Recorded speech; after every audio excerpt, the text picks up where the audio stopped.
What is going on, everybody? Welcome to another episode of the Logical Senses Podcast. Where we bring you, ladies and gentlemen, the rebirth of common sense. I am your co-host, JP Josh Grenada. And I'm your other co host, AC Adam Kane. And And here here we go. we live in a society full of pussies. To put it bluntly. Well, okay, yeah, that obviously sounds a little harsh, but I mean, in some senses of the word, if you haven't kind of figured it out already, this episode will be the topic of discussion will be how and if our society is a little too oversensitive. But before we get to that, you guys already know this episode is brought to you by our partners over there at Popple. Popple.co, the #1 digital business card platform for teams and individuals. Go to Popple.co and use the promo code PVP Family for 20% off at checkout. Popple, we help professionals network better. So yes, getting fully into it, it's I kind of think we are a little too oversensitive. And one of the jokes that I heard a little back then, Carlos Mencia, just before he got into his little scandal and whatnot, he had a joke that said, sticks and stones may break my bones, but words will never fucking hurt me. And now it's sticks and stones may break my bones, but words may devastate my inner child forever. Yeah, I know it's scratchy, and it will be for a little while. It will be, at least for now, it'll be kind of scratchy with the headphones and stuff like that I have now. Unless, no, yeah, it's going to be scratchy for right now. At least for this episode to figure out more shit. It's quite alright. But with that, I do kind of think society is a little oversensitive. Obviously, to a certain extent, it's okay to get angry or get mad at something or whatever it may be. But now we live in a society where jokes can no longer be taken as that. And it's like everybody has to be serious. Everybody has to have essentially a stick up their ass. It's hard Some to people really enjoy that. Some people, you pay extra for that type of shit. Yes, HBO. No. But it's like, I know I'm not the only one who thinks this way. I know I'm not the only one who thinks of it as we're a little too sensitive to everything that goes on in this world. Oh, yeah. I kind of blame it a little bit on the parenting.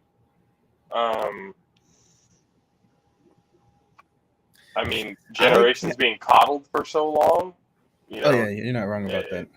So it's just kind of, it's one of those when you get coddled, you're not really ready for the real world when it gets there. So at least, I don't know. What do you think, at least at this point?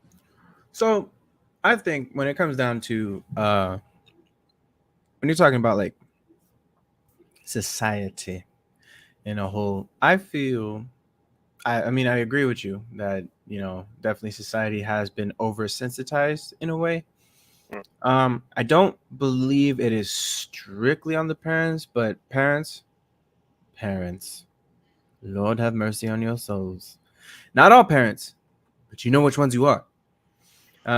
Your kids are running amok and they're doing some crazy stuff. Just saying.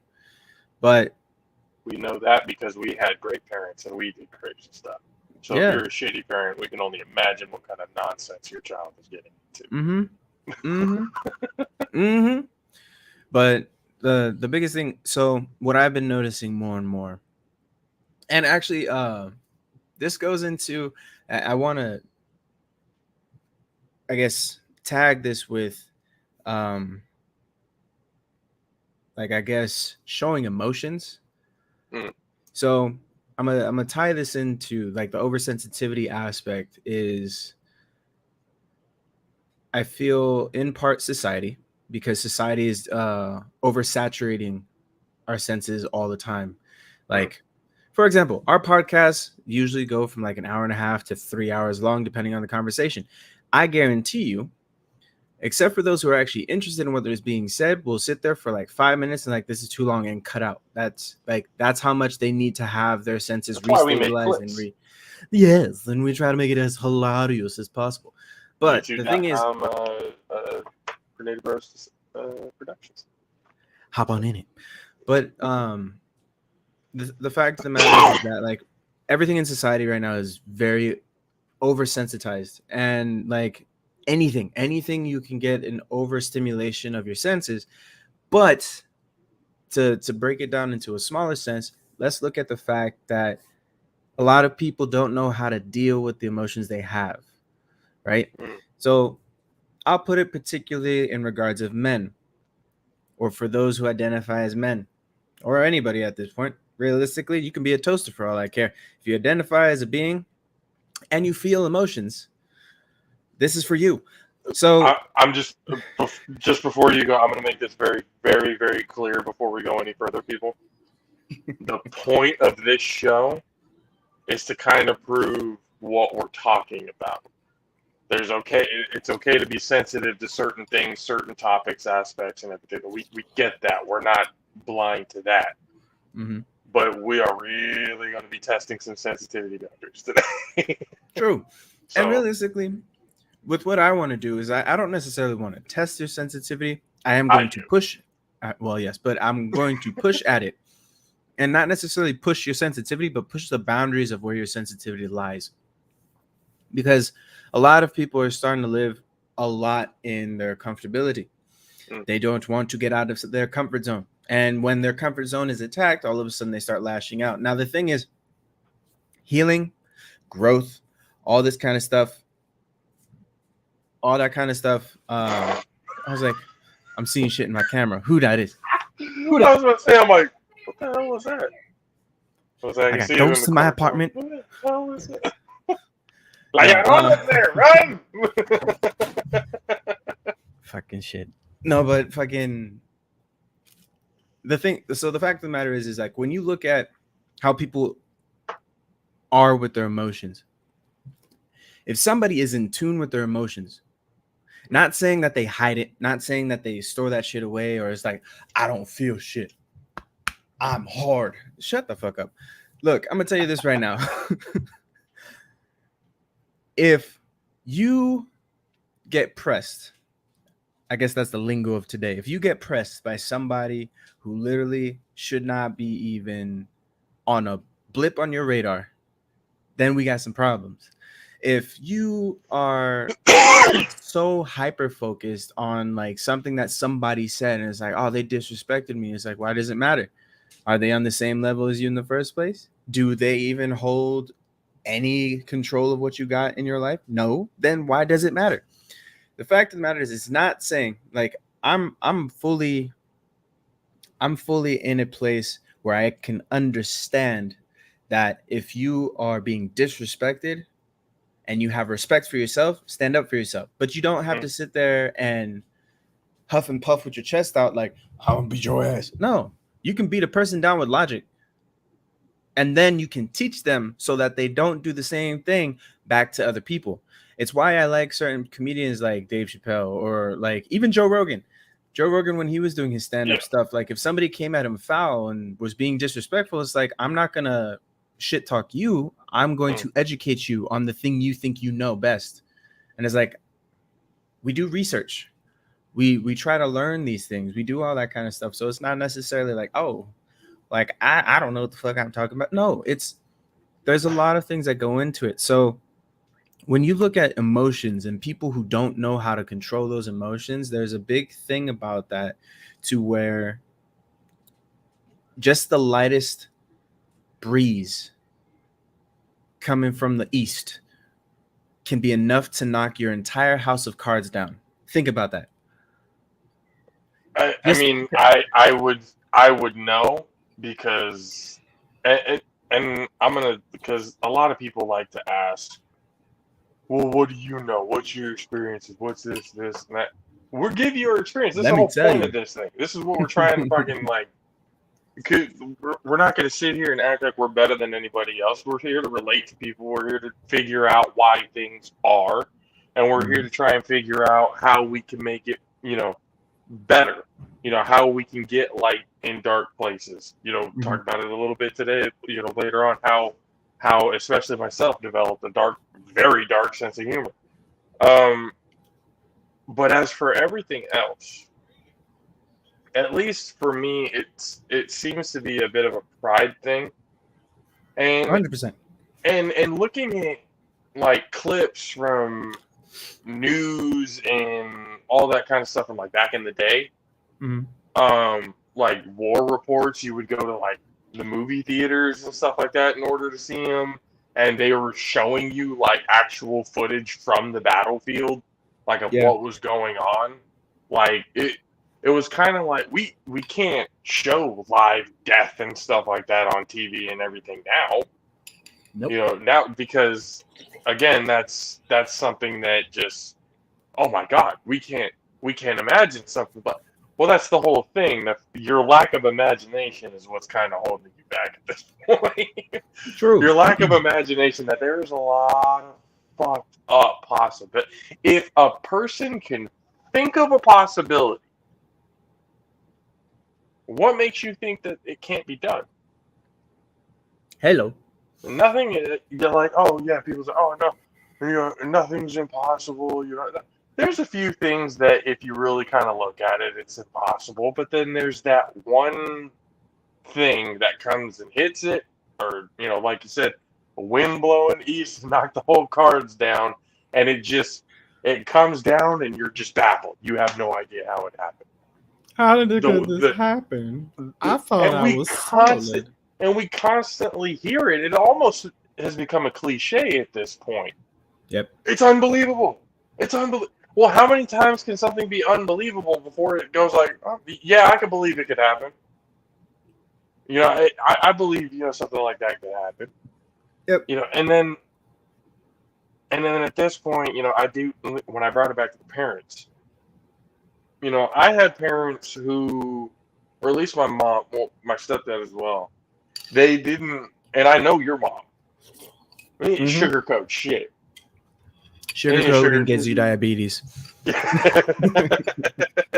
That's how exactly what my mama foots. said. That's how foots get taken off. Okay, when you sugarcoat, like, Look, I put it this way. My mom didn't sugarcoat anything. She started actually telling people, it's like I literally broke my mom broke her foot off in Lorraine's ass. Literally. Lorraine was doing some stupid shit. My mom kicked at her to tell her to stop, and my mom broke her foot in Lorraine's ass. Just saying. It it's happens. not a figure of speech, people. It's The no shit can longer a figure of actually speech. happen. It does. Just saying. But it's like coming from a household where and I've had this conversation with some of my cousins. Shout out to Katrina, love you, cat. Um, we'd be asked, me and Caleb, we'd be asked on, with our upbringing, on how we were raised and how we were, disciplined, Yeah. whether it was physically or not. She had asked, because my biological dad was also very strict, like religiously strict. Like that's how strict he was. The Lord forbid he catches us, watching something on TV, that wasn't filtered by him first or anything else like that. We would literally have to ask him if it was okay to watch like Disney. Remember those Disney concerts they would have on TV all the time Yeah, where they showed them with ankle. like were a little bit more than ankles, Yeah. But it was like it turned into this whole thing where later on you look at it going like, man, at that point it's kind of a little too much. But then when you comes to answering if I ever thought like it was abuse, and I don't ever think that it was, because I know where that fine line is. Yeah. Like I know where it, like, if we were to have been abused, like physically, like abused, but like our asses, like, oh hell yeah, admit to that. But that's not what happened. Me and my Right. brother were idiots. That's just the that is At the just end the of the day, whole. At the end of the day, we were we just was just stupid. stupid. We just made stupid decisions. We did dumb things. I remember getting spanked for opening the gas valve at our neighbor's house when they were watching us. I saw the valve thing, and I went on. I turned it, and I heard, and I was like, Flick. so then I turned it off. They smelled gas, and then they, told my dad what had happened. My dad told me before he spanked me, "Do you realize if you would have let it, like, let's just say you didn't think anything of it and you decided to leave the gas on. You didn't, turn, or the sound went away, you didn't think anything of it or whatever, you slept. And Brenda, the one who was watching us, and she would have sparked the stove or lit a match to a cigarette or, did the house would have exploded." Fire. And I was like, he's like, yeah, like, boom, like the whole house with you and everybody in it Mm-hmm. would have exploded. And I was like, it makes me realize, going like, yeah, I fucked up. I deserve what I'm getting right now. I deserve what I'm getting. That's why I was just kind of like, for some parents, disciplining like that is physical discipline, I should say, is a no-go. And that's fine. I'm not going to tell you how to raise a kid. I'm just going to, like, in defense of physical discipline, that happened to me, and I feel like I'm fine. I feel like I've turned out to a pretty decent, productive member of society. Yep. I had my issues and everything growing up, but fucking who hasn't? So that's the whole. That's the whole thing. I grew up to a point where, and I had this conversation with my wife. I grew up to a point where I've seen a lot, working medical field, friends passing away, crazy injury, just a lot of things have happened to where usually people who go through that type of stuff develop a very dark sense of humor. So something that would normally, to the average person, if that was, said as a joke to somebody else, they'd be like, "Whoa, dude, brutal. Oh, you calm down." But to me, I'm like, I get it. I get the context of what you're saying. You're saying it as a joke. Like, I understand. And you're trying to find light in a dark place. Yeah. Which is very difficult for a lot of people, especially, Americans. Us Americans, it's very difficult for us to really contemplate that whole thing.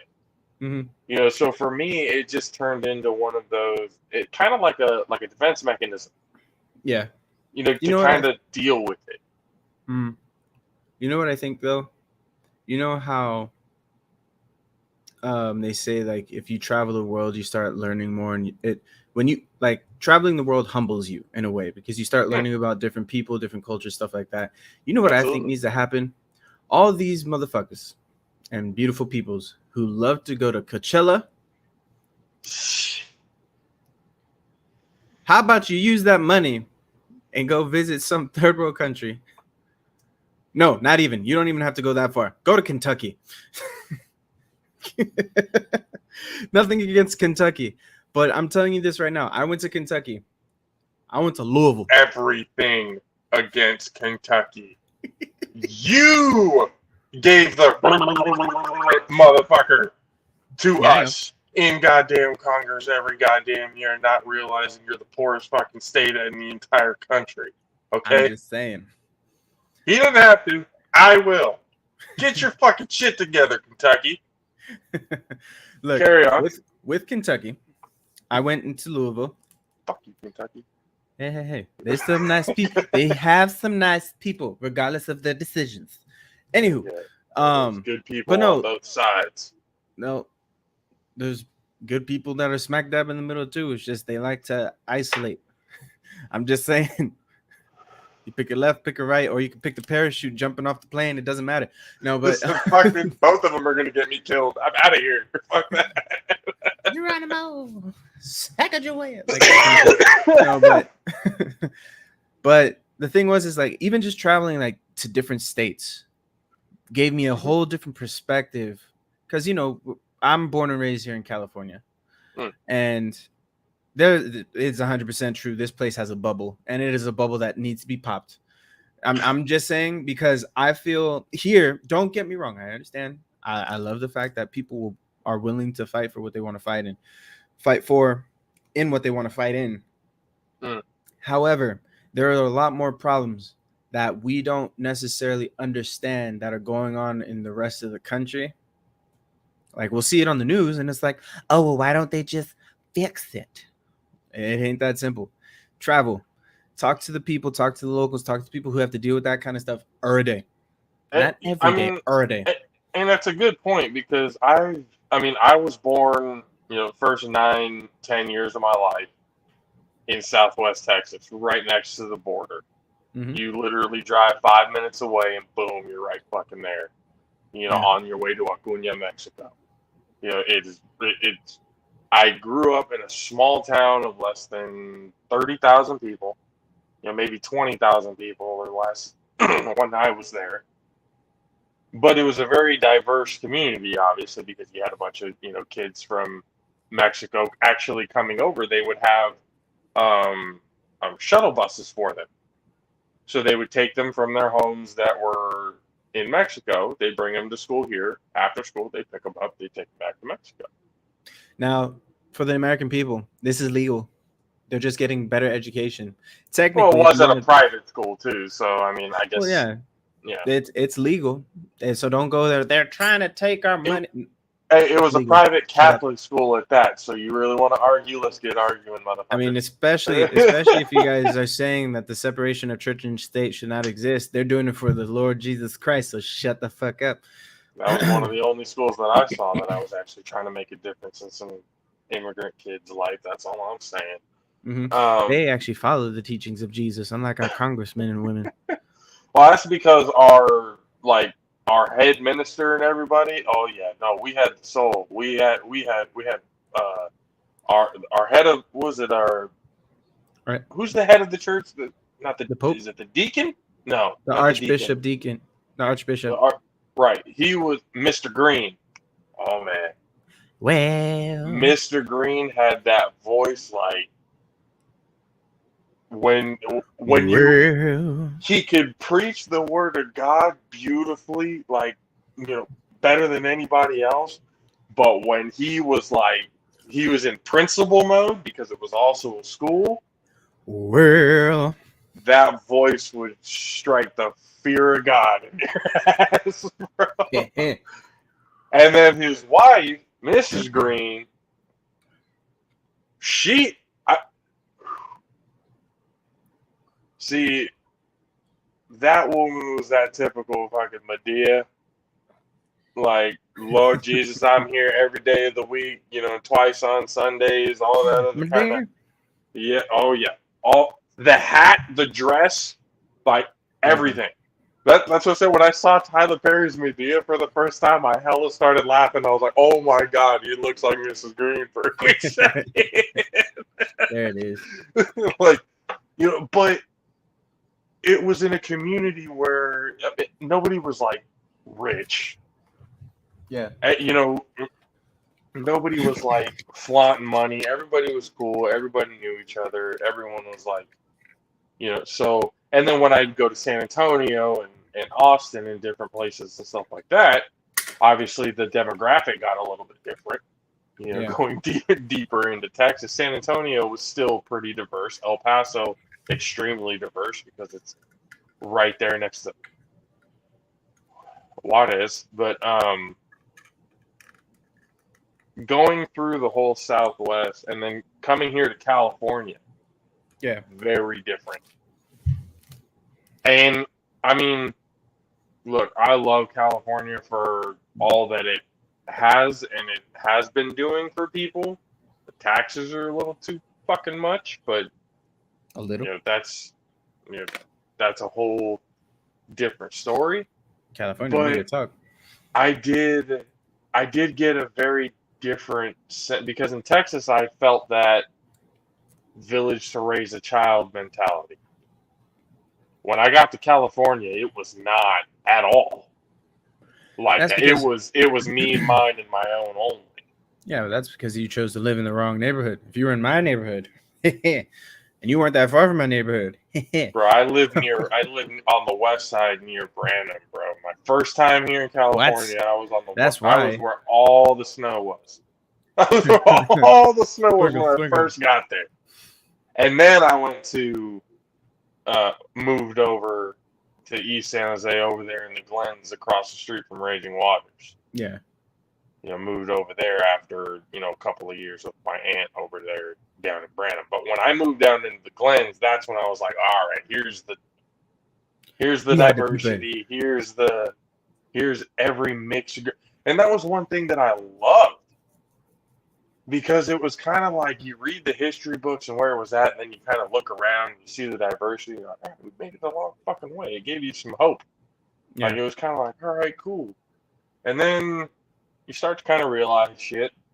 And, we talked about it last episode, the natural segregation of certain things. You realized it, especially when we were in high school, like all the black kids, hung out with the black kids. We had barely any white people at Silver Creek that I can remember. We might have had like Fucking 10. yeah. We might have had like 10 or 15, and all of them hung out in the fucking band room. Like, remember? I was in the band room, so I remember. No. I remember. I don't remember what it was that you were doing it for, but you were playing the piano. Yes. And I walked into the band room for you, and I saw them, like just a group of them, just sitting in a circle with each other eating lunch. And I walked in, and I'm like, "So this is where you motherfuckers hang out." It's like this is where we found. This is where you guys. Trevor, we didn't really count him. He was like everybody else. He wasn't really like, yeah, he was a white boy, but he wasn't a white boy. Okay. He was Italian. He was a Colombian. He had some Colombian in him because of Mama Lucia. All right, so we gave him a pass. He twas a part of the minority.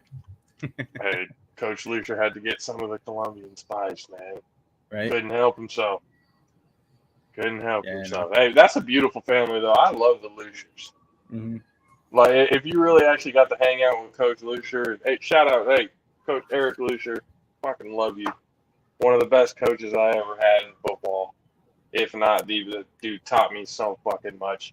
Yes, and like the whole value of football too. That was the biggest thing for me. The whole mindset of being. I'm sorry I didn't get to play with you.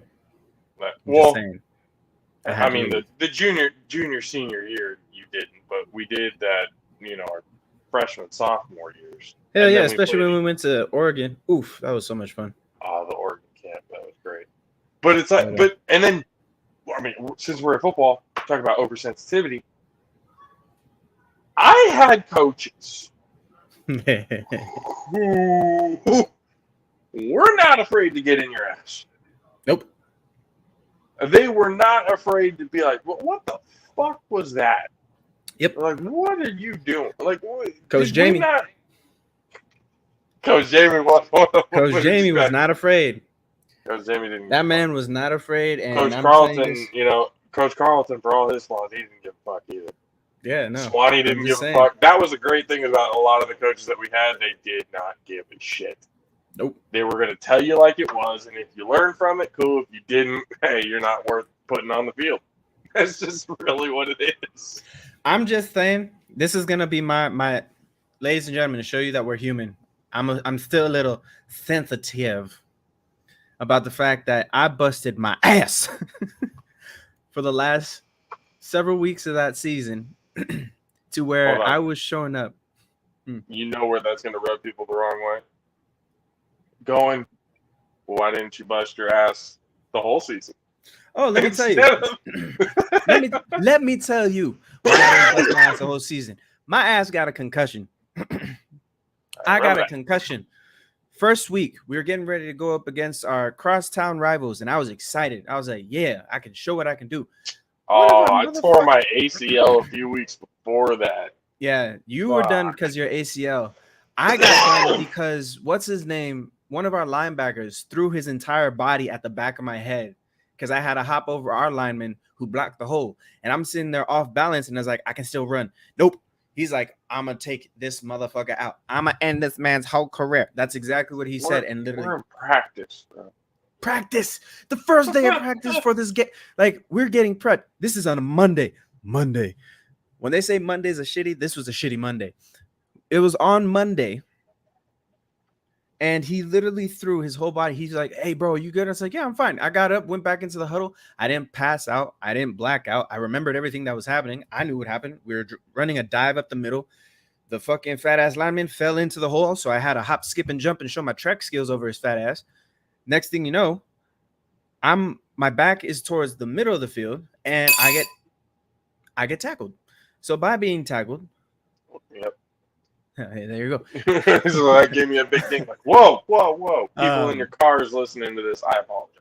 Yeah, we apologize. But I was tackled, got back to the huddle, and they're like, "Hey, you good?" And I was like, "Yeah, I'm fine." He's like, "You sure you're good, coach? Do I look good to you? I feel good to you. To me, not to you, but to me." So play the Yeah, next your play. ass is sitting down. Yeah, no.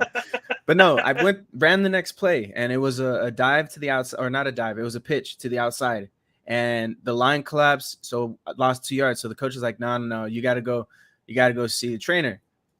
So I went to go see the trainer, and he starts asking me questions. He's like, "Hey, do you know what you're doing?" I was like, "Yeah, playing football." He's like, "Do you know what you just did?" And I was like, "Yeah, we ran a dive, 22 Lisa up the middle, and then we went a 29 pitch on the other side." And he's like, oh, "Okay, do you know what day it is?" I was like, "No, do you?" All right, forget that question. So it was like, he told me, yeah. All right, forget that question. I mean, this is still the middle of the summer. Nobody knows what day it is in the middle of the summer. Shit. So, It wasn't Arnold, was it? it was Arnold. It was fuck Arnold. I fucking love that guy. But Gosh, yeah, Arnold. so You talk he about a turned. dude who didn't give a fuck about your He feelings. gave no fuck That about was his the guy feelings. right there. So he turned around. He's like, "All right, I want you to close your eyes, touch your nose, and balance on one foot." So I went on my right foot. Did it. He's like, "All right, switch," and I switched, and then he grabs my chest. He's like, "You're done." The fuck you mean I'm done? He's like, "You're done." I was like, "No, the hell, I was standing perfectly fine." He's like, "No, the second you switched legs, your body went straight back. Think of it as if you were getting baptized, but you weren't returning from the baptism. Like literally straight back." Like he said, I didn't know that. I didn't You're realize I about was to be falling. you're about to be baptized by that fucking bench. Yeah, no, seriously, just clap. But so yeah, so I was concussed and I was out for 6 weeks, and I was mad. That was what confused me the most. Why? The 6 weeks. Because after that, I remember. I remember you specific like there was almost like nothing wrong with you. No, You the were only thing during that time frame, the biggest issue I had was headaches. That was it. That was the only thing that I had the biggest issue because you guys kept telling me stop dancing, and I was like, I can't help it. But it's like, that is also true. We tried to save you from yourself, but yeah, I love to dance, ladies and gentlemen, and there was a lot of reason to dance during that time frame, and they told me to stop, and I was like, I can't stop, but I got a headache, and it's like that's why you need to stop. But yeah, so those 6 weeks go by, and then I this was finally get. before we became logical. Yeah, this was way before we became logical. A lot of stupidity still in our blood. As Oh no, my it's still there. It still runs shut every up. once in a while. Shh. They don't need to know until it happens. But so I Find go out back. soon. Yeah, I know. I go back to playing, and I come back with a vengeance. To where it's like I wanted to show that I still am a part of this team. I didn't want to wait another year to play. I didn't want to wait to show that Oh no, I you was. were. I remember your first game back. I was like, okay, I see. because Oh, I want to again, kill people. we had played with each other, early in high school. I Yeah. already knew how you were when it came to actually playing the game. Yeah. Your mindset was a totally different thing. Mhm. You were literally like that guy on the replacements that when you heard the whistle, he fucking lost his shit. And then when he heard the whistle again, you like He's nothing perfectly cool, happened. calm, You're collected. just Yeah. a fucking wild animal on the field. So I remember you guys coming onto the field, and I looked right at you. You tunnel vision, straight forward, and I was like, I was ready to kill "Oh, Adam somebody. is getting." I was like, "He's gonna run somebody over today." I was like, "He's about to put up some. He's gonna put up some numbers if they let him today." Now, the And unfortunate thing is that didn't happen until the second to last game against Merced. yeah, The second to last game against Merced. And this, ladies and gentlemen, look, I'm being open and vulnerable with you. Sensitivity. So being sensitive is not the issue. Understand, being hurt, being frustrated, being angry is not the issue. Trust me. It's being in touch with those emotions, knowing that they don't have to control you. Okay. Because I can talk to all those coaches, the ones that stabbed me in the back, coach. What was his name? The little chaparito. Fucking. You don't remember?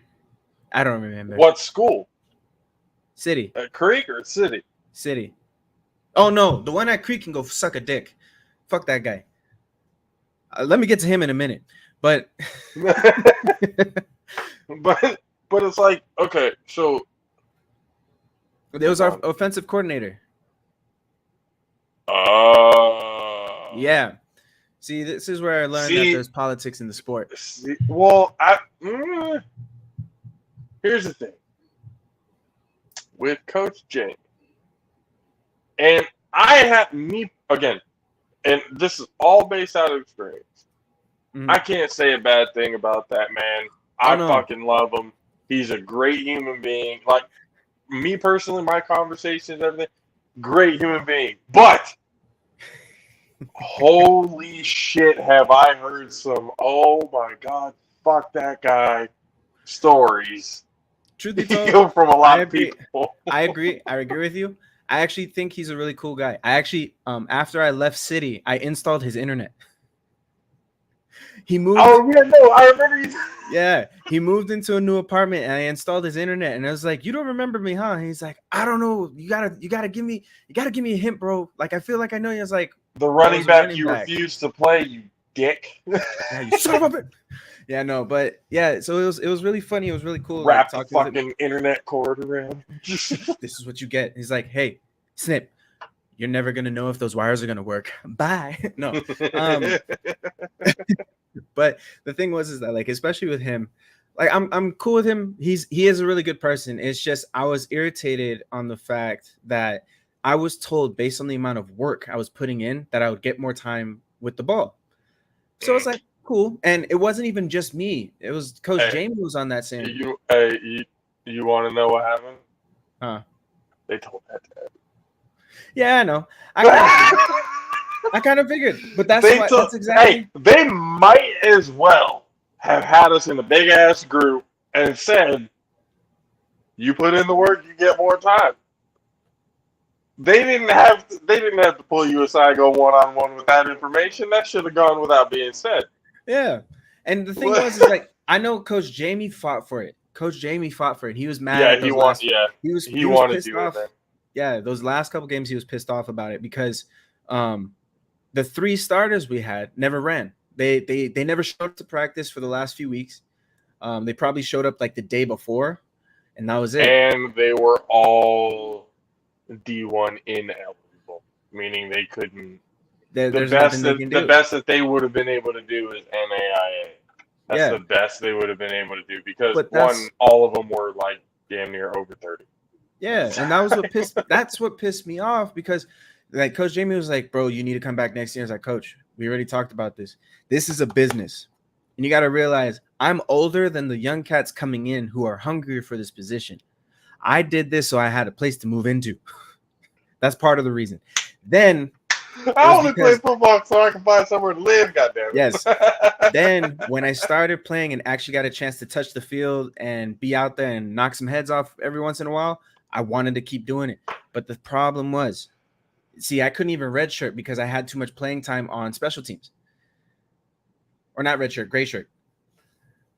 I would have been able to redshirt had it, or probably gray shirt my first, like the 2010 year. Mm-hmm. I mean, I had like field goal, like point after attempt special teams and stuff like that. But had it not been for the last game of the season when Christian got hurt Yeah. in 2010, this is before you got there. Yeah. Like I had to play. This pretty was your much championship year, right? Yeah, I had to play all. I had to play all tight end too that game. So I was like, okay, that kind of burned my red shirt right there. Plus, what was I gonna do now? Fuck Yeah. I gotta No, preserve. I I have gotta preserve my fucking gray shirt. It's I just have for to a play fucking bowl game next year. championship. Just Yeah. for a No, bowl fuck game that. championship, and I didn't But even no, play the next year. So that was the whole thing. It's like take the opportunity where it's at right now. yeah. Because I didn't know what was gonna happen after that year. But no, that was the thing though, is that like I was told I was gonna get the ball more. I touched the field one last time after that Merced game, and that was against the cats out in Saratoga, Cabrillo or whatever their names are. West Valley. West Valley, those fucks. So They suck. They yes, they still do. suck. Yes, they do. But I was told I was gonna run it, and he's like, I guarantee you're running a ball. I got on the field once, I blocked, I did my job. That was it. And I was like, I told Okay. coach, if I don't get that, this is a business, and I put a lot of effort into this, a lot of my time, a lot of my effort, and I'm not getting the payout. And I've proven. Not only that, you remember that day the fucking defensive coordinator put his linebackers in our position to Oh yeah. oh yeah. No. Ooh, I was child. kind of like, I was like, wait, what? You guys know you already have. Y'all have we have people to cover this Yeah. position. Okay. So No, I see where it's at. so But a little look, background story for the people. I was. Yeah, that was a huge background story. Yeah. But it's Pretty like, much but when you talk was about bullshit. and people are gonna ask, what's that have to do with oversensitivity? Well, players nowadays wouldn't have gone through any of it. Oh, they would have walked off the field. They wouldn't There have. was They would during not that have time dealt frame. with the shit during practice and everything just for that type of. Most people would have quit. Yeah. But Adam actually stayed. I mean, stayed, I don't finished the remember if it season. was me or my brother or both of us when we talked to you about it, going like, yeah, we wanted you to play, but like they were kind of fucking you over. You both, we all sat down. It was like one of the nights we were Yeah. having dinner. It was you, Caleb, Gustavo, and we were all sitting down. We were talking about it, and it's like, bro, they're fucking you over. Like, what are they doing? It's like, you know what? Just gray shirt. Come back next year, start fresh. And it's like, I can't. I had too much playing time on special teams. Like, this is a burnt year. Yeah.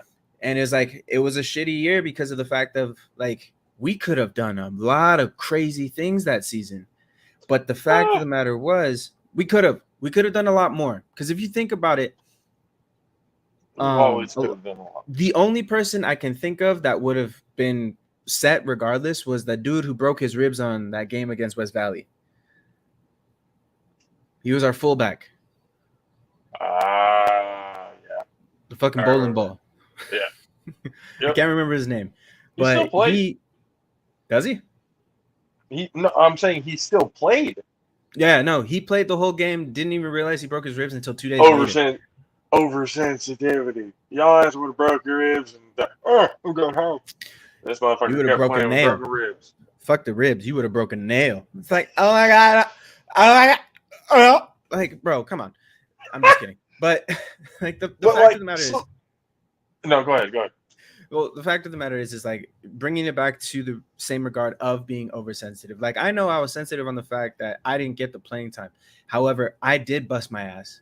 I was being acknowledged for the work that I was putting in, but then I wasn't rewarded for just that not same with work. I was gonna say just not with the action of playing. Exactly.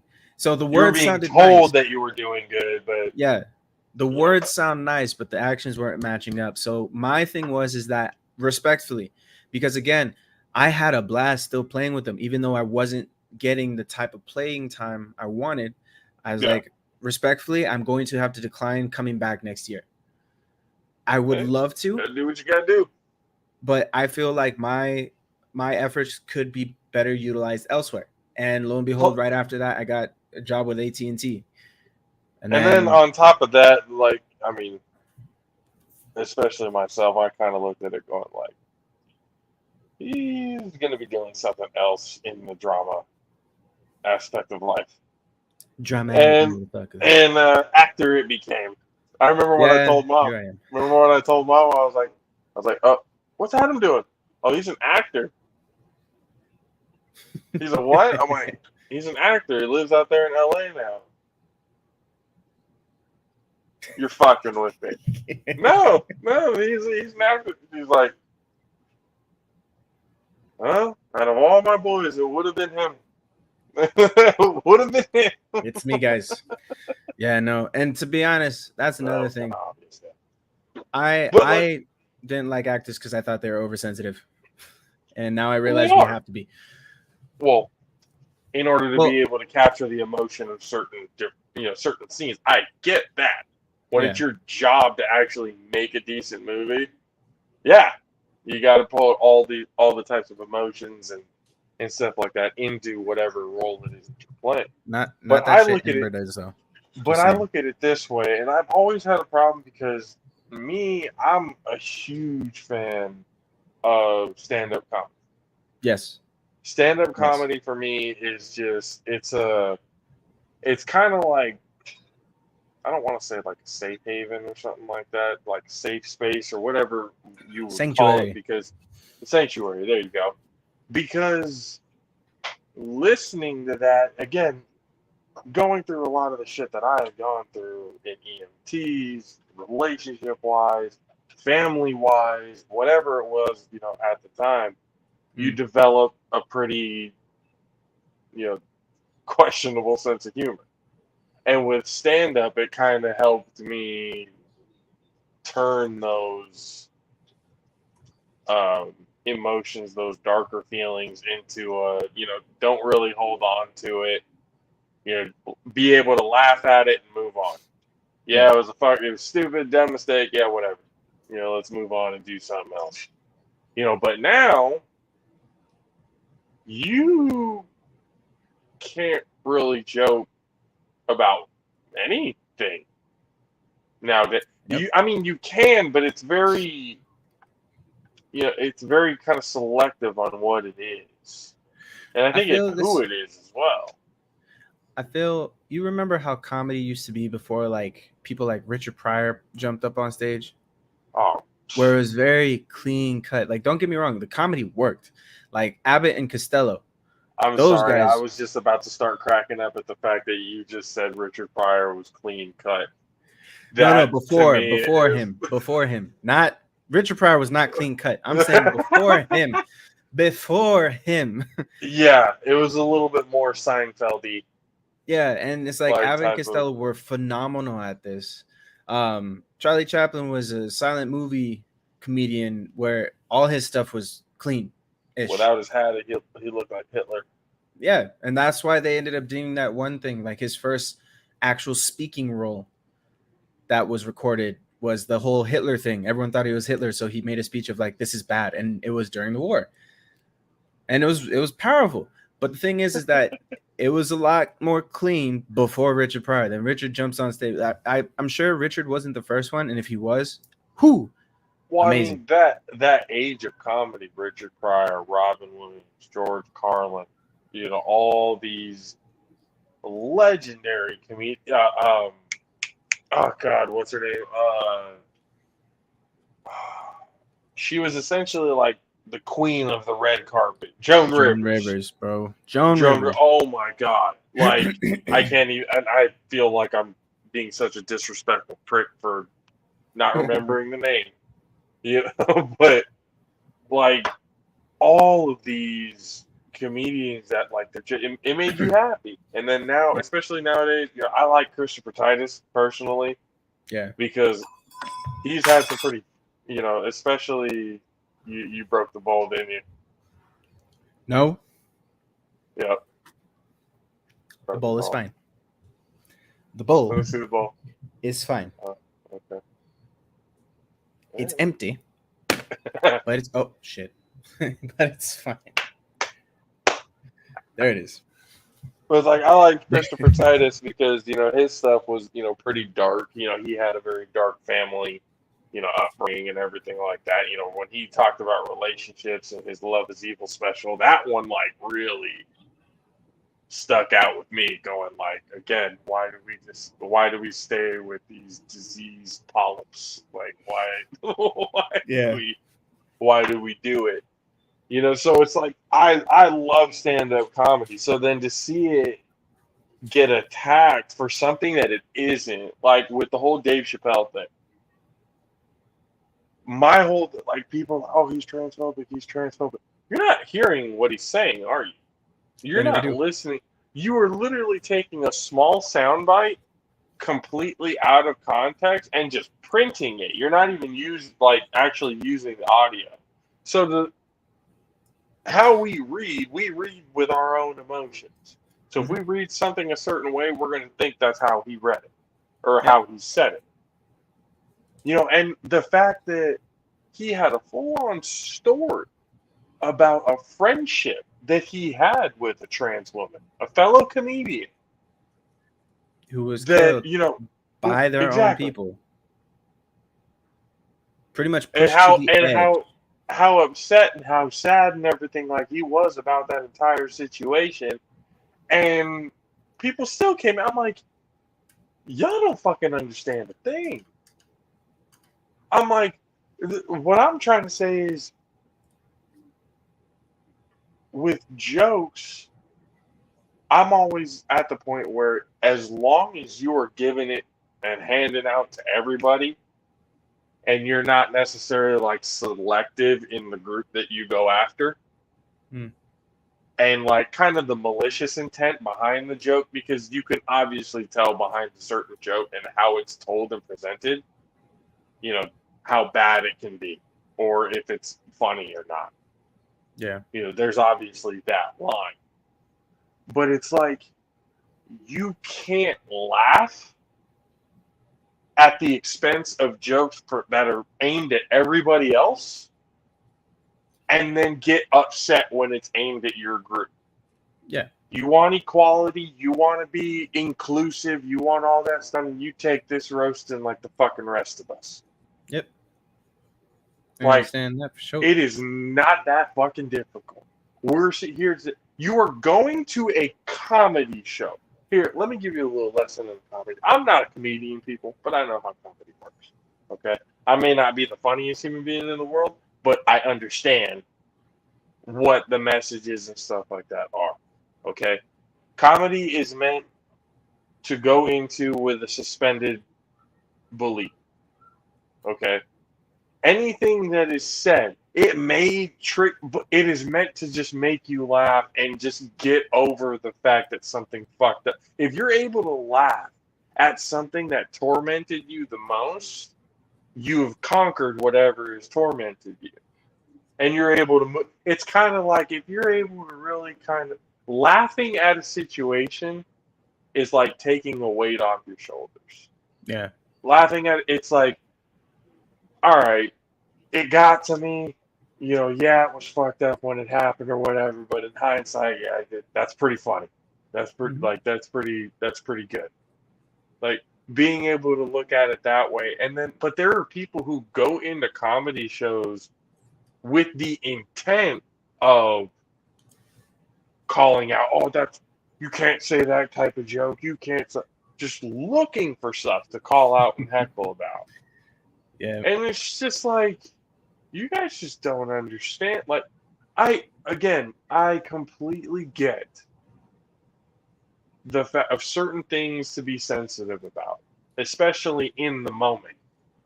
That's why, sometimes when certain jokes happen and, a comedian or whatever goes too soon, was Yeah. that too soon? Because they're asking, going like, oh, okay, was it not enough time in between events to be able to now move on, heal, and joke around about it. What's good, my boy? Yeah. You know, yeah, that type of stuff. So it's kind of like, oh shit, I didn't even have the comments on what we got in here. Oh fuck. Just background. That's it. Just saying what's good to the Uh, people. what's up? What's up, Luke? What's up, Luke? How you doing, my Um, boy? but yeah, dude, it's just like, and the cancel culture Mm. is very selective, and that's what kind of bugs me about that, about a lot of things too. It's like when that movie Cuties showed up on Netflix. Hooties? Look it up after this. It's repulsive, and there's no reason why it should have ever been made a film. Cuties. It's basically a pedophile's wet dream. Oh, you talking about that movie about the 14-year-olds with shaking their ass and all that kind of stuff? I've They're heard not of it. even 14. They're like 8. Oh, Yeah, they're they not even wanted them close to be 14. Yeah, Got that's it. the whole over sexualizing 7, 8-year-olds. Epstein, eat What your was going fucking on? heart out. Just disturbing at all costs. Nobody fucking did anything. I don't remember protests out on Netflix after that movie came out. Yeah. But Dave Chappelle has a story about a friend of his who happens to be trans, and you are outside of Netflix talking about canceling Dave Chappelle?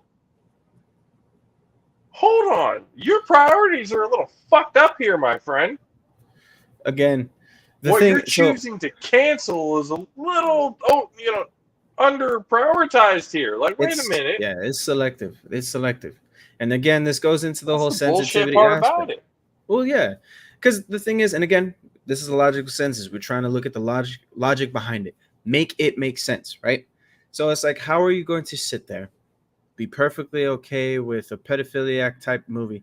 Again, the movie wasn't made, supposedly to them, the movie wasn't made to represent pedophilia, pedophile images or images to promote pedophilia or whatever, Well, so that these grown given ass men will fall in love. But I was about to say, given the past of Hollywood, it wouldn't be a surprise. I've yeah. been working here for quite some time. It would not be a surprise. But the fact of the Bro, matter is, hold on. Now that you brought that up, it popped it into my mind going, he's been around Hollywood. He's seen some shit.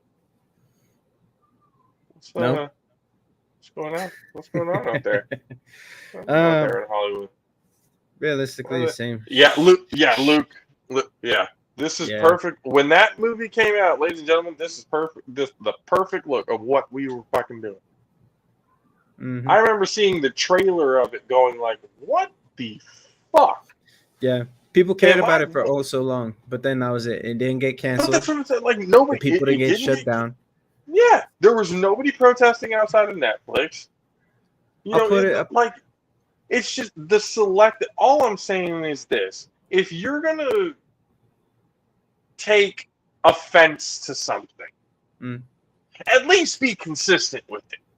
And that's the thing. You can't have selective, like when you're sitting there having selective care, and it's like, I can only, and don't get me wrong, I will put this into perspective for everybody, because it is, sorry, I'm blurry. Refocus. That's good enough. But I'll put it into perspective. It is very difficult, like, to start caring about everything. Because if you really break down all of the troubles that are going on in this world, let me tell you, that shit, it will be enough to render you psychotic if you sit there and think about how many atrocities are going on in this world. And before you start putting it on why would, like, deities or God or anything like that isn't doing anything about it, the thing about free will is that's our transgression to execute the action, so to speak. So Essentially it's like, care. essentially care. It's on us. We can say the prayers, and this is gonna go to, like, all those politicians that give their fucking thoughts and prayers. Your thoughts and prayers only do so far, and those thoughts and prayers open up the opportunity for the action to be taken. But those I'm thoughts and prayers do not do shit if no yeah, action follows. exactly. I was gonna say I've looked at thoughts and prayers as one of those. My heart goes out to you, but I don't know what to do, nor do I really care to do Care anything to do about it? it. Yeah. Like you heard that little joke about this man was in the middle of a flood and the town evacuated, but he couldn't. So the water is rising. He's standing on his rooftop. He's praying to God. God, please save me. Please save me. I swear, if you save me, I'll devote my life unto you for all the things you have given me in this life. A How many boat comes people have by. had that prayer? Yeah. But a boat comes by and a man says, Sir, the water is rising. Get on my boat. I can take you to safety. No! God will save me. He's like, Sir, I'm telling you, get on the boat. We need to go. Says, no! God will save me. So he's like, all right, man. Sorry. And drove off. The water level rises to his waist. He keeps praying harder. He's like, God, I'm seriously, please save me. I swear to you, I will devote every child I have unto you if you just save me from this flood. Another person in a boat comes by, is like, Sir, get on my boat. The water levels are rising at a dangerous rate. You need to get on my boat, otherwise you are going to drown. And it's like, no, God will save me. And it's like, sir, You you are sound going like to if die. Donald Duck was in Donald Duck Louisiana was in fucking Louisiana. Bible thumping. But he said, no, God will save me. So the man drove off. And then the water level got up to the man's neck. He's like, God, this is it. I need you to save me. Please, Luke, please, please, yes, please we save me. know. Yes, yes. And this was God what was sent said. so many boats, you dipshit. The man eventually drowns after the third boat came by and he denied the boat, the ferryman. The man dies and goes to heaven. And he goes to God and he's like, why didn't you save me? He's over looking at Jesus like, this motherfucker. I've sent you 3 boats and you took none of them. So the moral of that story, ladies and gentlemen, considering for some reason half of this country only listens to the story, not realizing there's a message. Hi, there's a message. This message is for you. The message is, with those prayers that you are also throwing willingly, the same way a lot of people like to throw love around willingly without actually having any meaning behind it. There needs to be action taken in order for those prayers to be answered, because only based on the actions you take based off the prayer you send out. And if you don't ever want to use the word prayer because you don't believe in prayer, fine. When you put that vibration out, those vibes, those good vibes, when you put those good vibes out there and those vibrations and you send it out into the universe will reverberate those vibrations back. So whatever energy you put out, you will get back based on Karma is how a bitch. you're doing. Karma But is a when the bitch. action comes in, or when the moment comes where that vibration is traveling back to you, if you do not take the action that equivalates that vibration will pass you and you'll be sitting there like a damn duck all by yourself. That's not the Right action into we're your talking ass. about. Oh, Right that's into again, this is the Karma is family. coming for that ass. All right, that is what it is. Yes, the secret. But yeah, so it's like the fact of the matter is that we can sit here with these prayers and all that kind of stuff like that. You can have good intentions, but again, the path to hell was paved with good intentions. Amen. Hallelujah. Thank you, Jesus. Sorry, I'm just But throwing it out there. but like but so now how do we get it to a point where we can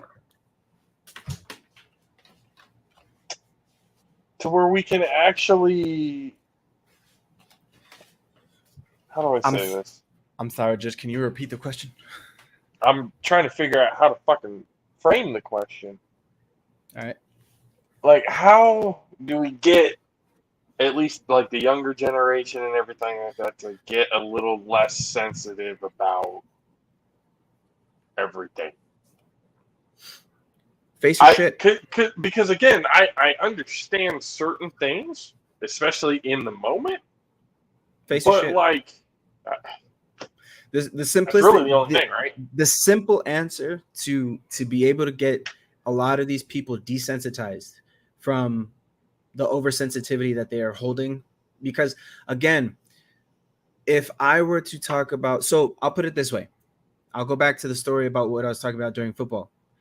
The lineman, I mentioned that he was fat. The fact of the matter that I said the word fat has probably already offended 50 million people, even though we only got 2 people watching this. How I offended 50 million people is beyond me. But I managed to offend 50 million people by just Just by saying saying the word. the word fat. Now, am I saying he's a fat fuck? He's a lazy fuck? He's a lazy fat fuck? No. He was playing football. He's a lineman. He's a big boy.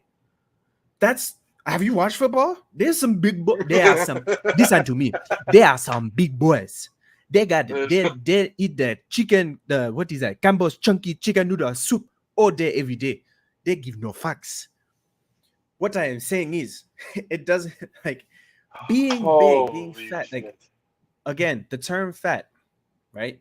The term fat, literally, it's something that is in our system. Hell, I think we all have it. Truth be told, we all have it. Women, even the ones that decide to be pencil thin because of whatever situation you're going through, whether it's by choice, whether it's by eating disorder, whatever it may be, and even having this conversation, I can hear the people moaning and groaning. Luke, I know we fat linemen got to be big. I know I wasn't big compared to everyone else, though. Yes. Luke, look. Again, because, I mean, I like to look at it this way, or at least for myself. Okay? I had a lot of friends. I mean, I only have, obviously, a close group knit, of friends. Yeah. That really know me, like really, really do know me. And everybody else, like friends, that I've learned, hung out with and stuff over the years, either through school or whatever, that's fine.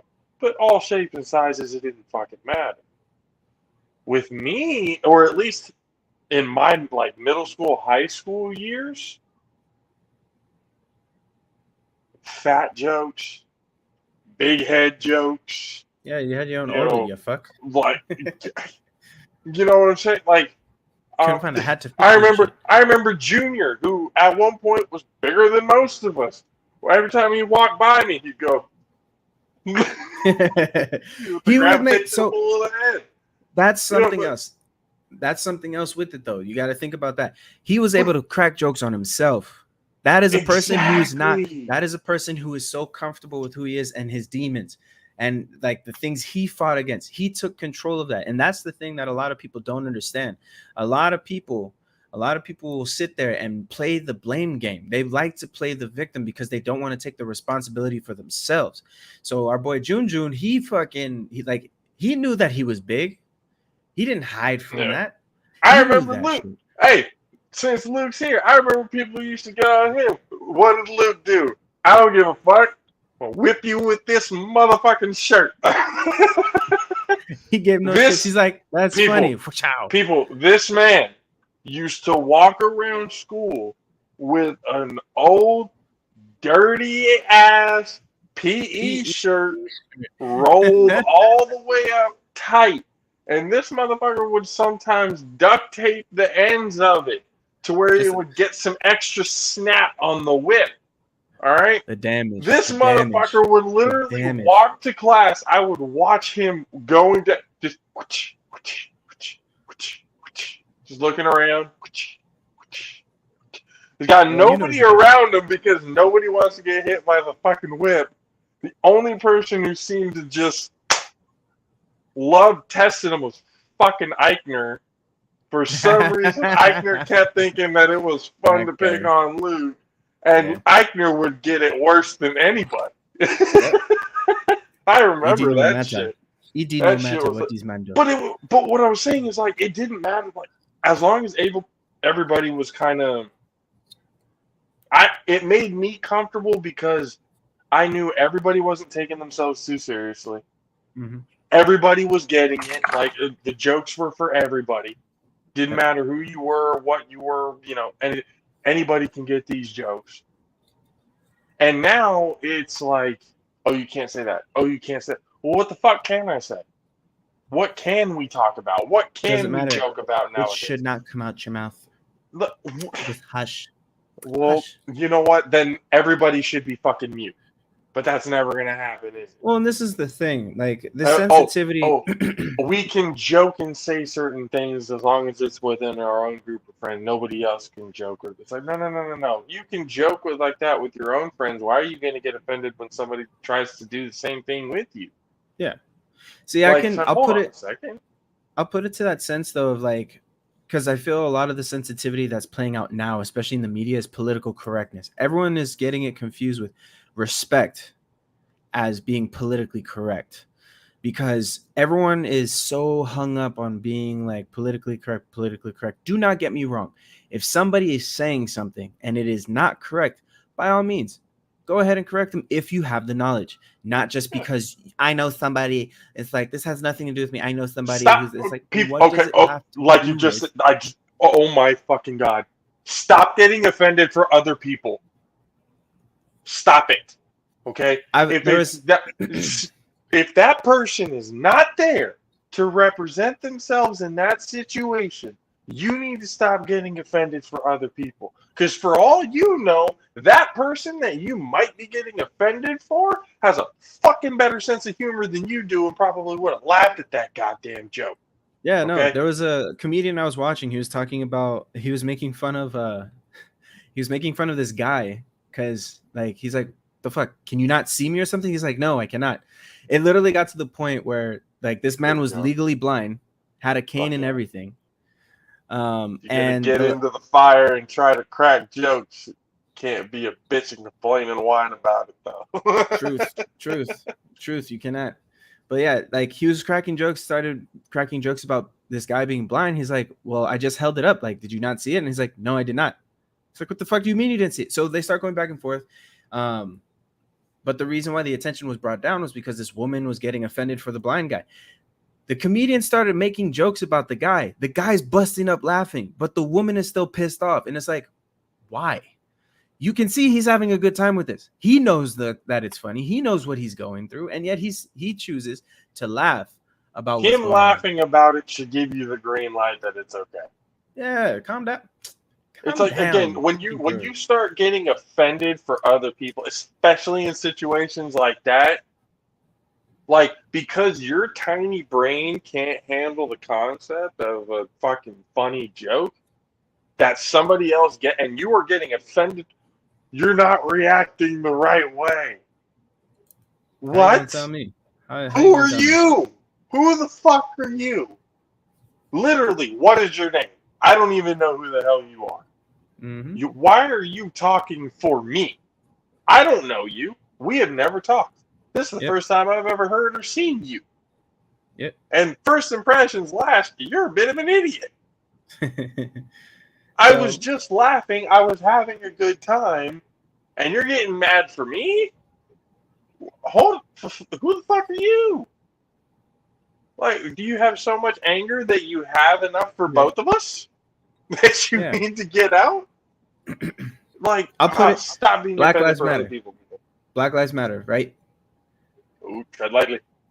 I will tread exactly how it's been meant to be tread. In Black Lives Matter, as a fellow person of the Black community, because I am half Black, half Puerto Rican, which, there's a lot of Afro influence in Puerto Rico anyways. Black Lives Matter, right? You look at that aspect. You see how much everyone was getting frustrated and all this kind of stuff like that. And the news outlets love playing the riots and the looting and the stuff like that. And it's like, who started that? You know who started that? And they were trying to say these Black people, these people, those people. What do you mean these people? These people are rioting and looting and being disruptive. We need to shut this down. That was started by white people. And it's like the Black people, there's footage out there of Black people being like, this is not how we want it to be done. Yes, we are mad. Yes, we are angry, but this is not how it's meant to be. that is somebody. So again, this is where oversensitivity comes in, where you want to, I think, no, actually, you know what? Let me backtrack. I don't even think it's oversensitivity. I think it's a lot of people want to be a savior in That some God cases. complex that's just as The detrimental the savior, yeah, the as savior anything else. complex, the savior complex for a cause, but they don't realize anything in regards to the history of what that cause is, right? And on the other end, for those who get easily offended by things, like if somebody says something, don't get me wrong, getting pissed off because what they're saying is idiotic. Mm. Yeah, that's very easy to be mad about. White knighting, sort of, but like, If it actually does offend the person, they'll just let us know. yeah, That's one of the problems that we have is that like as a whole we have very difficult time being able to communicate that in a non-aggressive way because us Americans, we're very hot-headed people. If something offends us or gets to us, in whatever type of way, we're going to react how we see fit. and not even just like the initial reaction. Sometimes the person can actually come cool, calm, collected, be like, "Hey, I'm just gonna let you know this right now because I feel you don't know, but I don't appreciate or I do not like the fact that you're saying these things." The ego on the flip end for being called out, and this is something, again, this is something that we really got to look into because the ego is a bitch. The person is like, well, I'm so sorry, but I had to say this because it's like, look, I'm just letting you know, I don't want this extra bullshit. I'm just telling you, I'm not okay with this. If you want to know and understand what this is, then by all means, let's have a conversation. But then one person or the other is always going to be not as level-headed as the other person. So then So it's like, I'll play I'll play the role of the comedian at this point, looking at that argument, mhm, right? They are not going to change their entire act for one for person, one person who exactly. who complains. And again, comedians, they are walking it. Some of them cross the line. Again, I'm not going to say comedians don't cross the line with Mhm. certain jokes. That is very obvious when they do. Yeah, But certain jokes, when you take it personal, yeah, when you have no relation to this person at all, that's why with Titus, he's talking about his family experiences, yeah, what he go through, how he perceived it, how he reacted to it, and people would take things personal. He's talking about his life. You yeah, have no room to get offended by somebody talking about their own life, their own true. experience. So it's just kind of like I look at it and go, I understand. And I guess comedians can really kind of go, how they can respond to that is, I understand how you feel about it. Just know it is a joke. Yeah, Don't take it personal. I mean, it is one of those things that probably shouldn't have to be said because, like I said in the beginning, when you go to a comedy show, you should already have that that sense of idea. disbelief, that the idea that jokes about certain topics and certain things are, They're going to be offensive. comedians push the line. Yes, I They would put push it. the line as much as they can. So to talk about that, so it's like you run the anytime you open your mouth on something, you run the risk of offending someone. I Right. believe Jordan Patterson or We have Peterson, we have the Jordan. freedom of speech, but we do not. That doesn't bar us from repercussions No, of no, those no, words. and that's true. The thing is that anytime we have a formed opinion about something, and that's the key term, it's a formed opinion. It doesn't necessarily mean that it's a fact on the matter. But Mm. anytime you have a formed opinion on any subject, you run the risk of offending somebody. Now, the example I was giving is if it is you with one other person, one on one, Mm. right? Somebody says something outlandish, and it's like, wait, hold on, time out. That's not Okay. okay. That's where I was coming from. Now, A to put it a onto the, one-on-one experience, yes, yeah, that's That's a But different, yeah. to take it into the same sense with like a comedian who's on a big stage who usually gets heckled, right? The fact of the matter is, and I've watched a lot of comedians who've dealt with hecklers, and they are more than happy to discuss it after the show. Oh yeah. And that's the thing. They are open for the conversation because it's like if I said something that is wrong, okay, let's Talk talk to me. about it, but Yeah. not while I'm working because that's the thing. They are working. You're I'm not ruining gonna come. everybody else. Like, not just you're fucking up my act, but you're fucking up everybody else's time here. You paid good money to come see the show to have a good time and laugh, and you're ruining it because you're taking personal offense Yeah, out loud in front of because you want your voice to be heard in front of everybody. Guess what? yeah, Everybody in that room fucking hates you. Okay. exactly. They Nobody gets you. fucking They hate didn't you. pay Doesn't to see yeah, you. They paid to see the person on exactly. stage. But the thing is like when it comes to that, like you start playing large stadiums, you start talking to thousands, millions of people, you run the risk of offending. Like there's no way you can't sit there and say it's like I'm never going to offend anybody in my life. No, Oh, you open your mouth on any topic. Hell, half the shit we talked about today. I like I said, we only got two listeners, and I already defended like 50 million people. I'm telling you the truth. That's what it is. No, it's not. I'm just saying. But like the thing is that we run the risk of offending people anytime we open our mouths, and the intent behind it isn't to hurt anybody. Like I'll say, like for me personally, for us here, it's not to hurt anybody. We want to start a conversation, and with comedians, they are perfectly fine having the conversation, but they don't want to, like if you have a shouting match in the middle of their show, they will destroy you. And the oh thing yeah, was, they're gonna Dave eviscerate Chappelle you. Dave Chappelle is one of the people where it's like he will burn you with education, and then he'll break it down to you afterwards. And it got to that point, like what was it? He was talking about how he had this one show where this white girl was saying it's like it's pretty much like black people's fault why they're in the livelihood that they're in. So he Oh, broke it down. He like everyone was like, oh, like that's bad. He's like, no, shut the fuck up. And he broke it down on it's like you feel it's like because it has nothing to do with you. Broke it down, educated her on why systematic racism is a thing. After the show, she came up to him, and this is the trick, people. She had the conversation after the show. She apologized because of her ignorance from where she was coming from. And it's not saying that she was wrong in her opinion, but her opinion was skewed because she only had a limited amount of information. So lack with of that, experience and exactly, low lack of information. experience, Yeah. low information, she didn't have that knowledge where the perspective that Dave Chappelle was talking about, the perspective that the comedian was talking about was being presented. So if you're looking at the world through a straw, like you literally are just looking through the world at a straw, you're not going to be able to see a lot of things. And that's how a lot of people think. Yeah. And anything else that is outside of that straw that challenges whatever is inside that straw will offend a lot of people because it's like, no, this is my perception of the world. My perception is right. And if somebody is not humbled enough, and this is where that whole thing I was talking about earlier about emotions, if those Yeah. emotions aren't put in check, if your ego is not put in check to where you understand, like, I'm not going to know everything in the universe, but I know certain things and I know others know certain things. And if we come together, we can learn together all these things. But I if you're saw going to, I, s- I saw go ahead. something from a video earlier today. I, if I'm not mistaken, I think it was Halsey who Okay. who said it.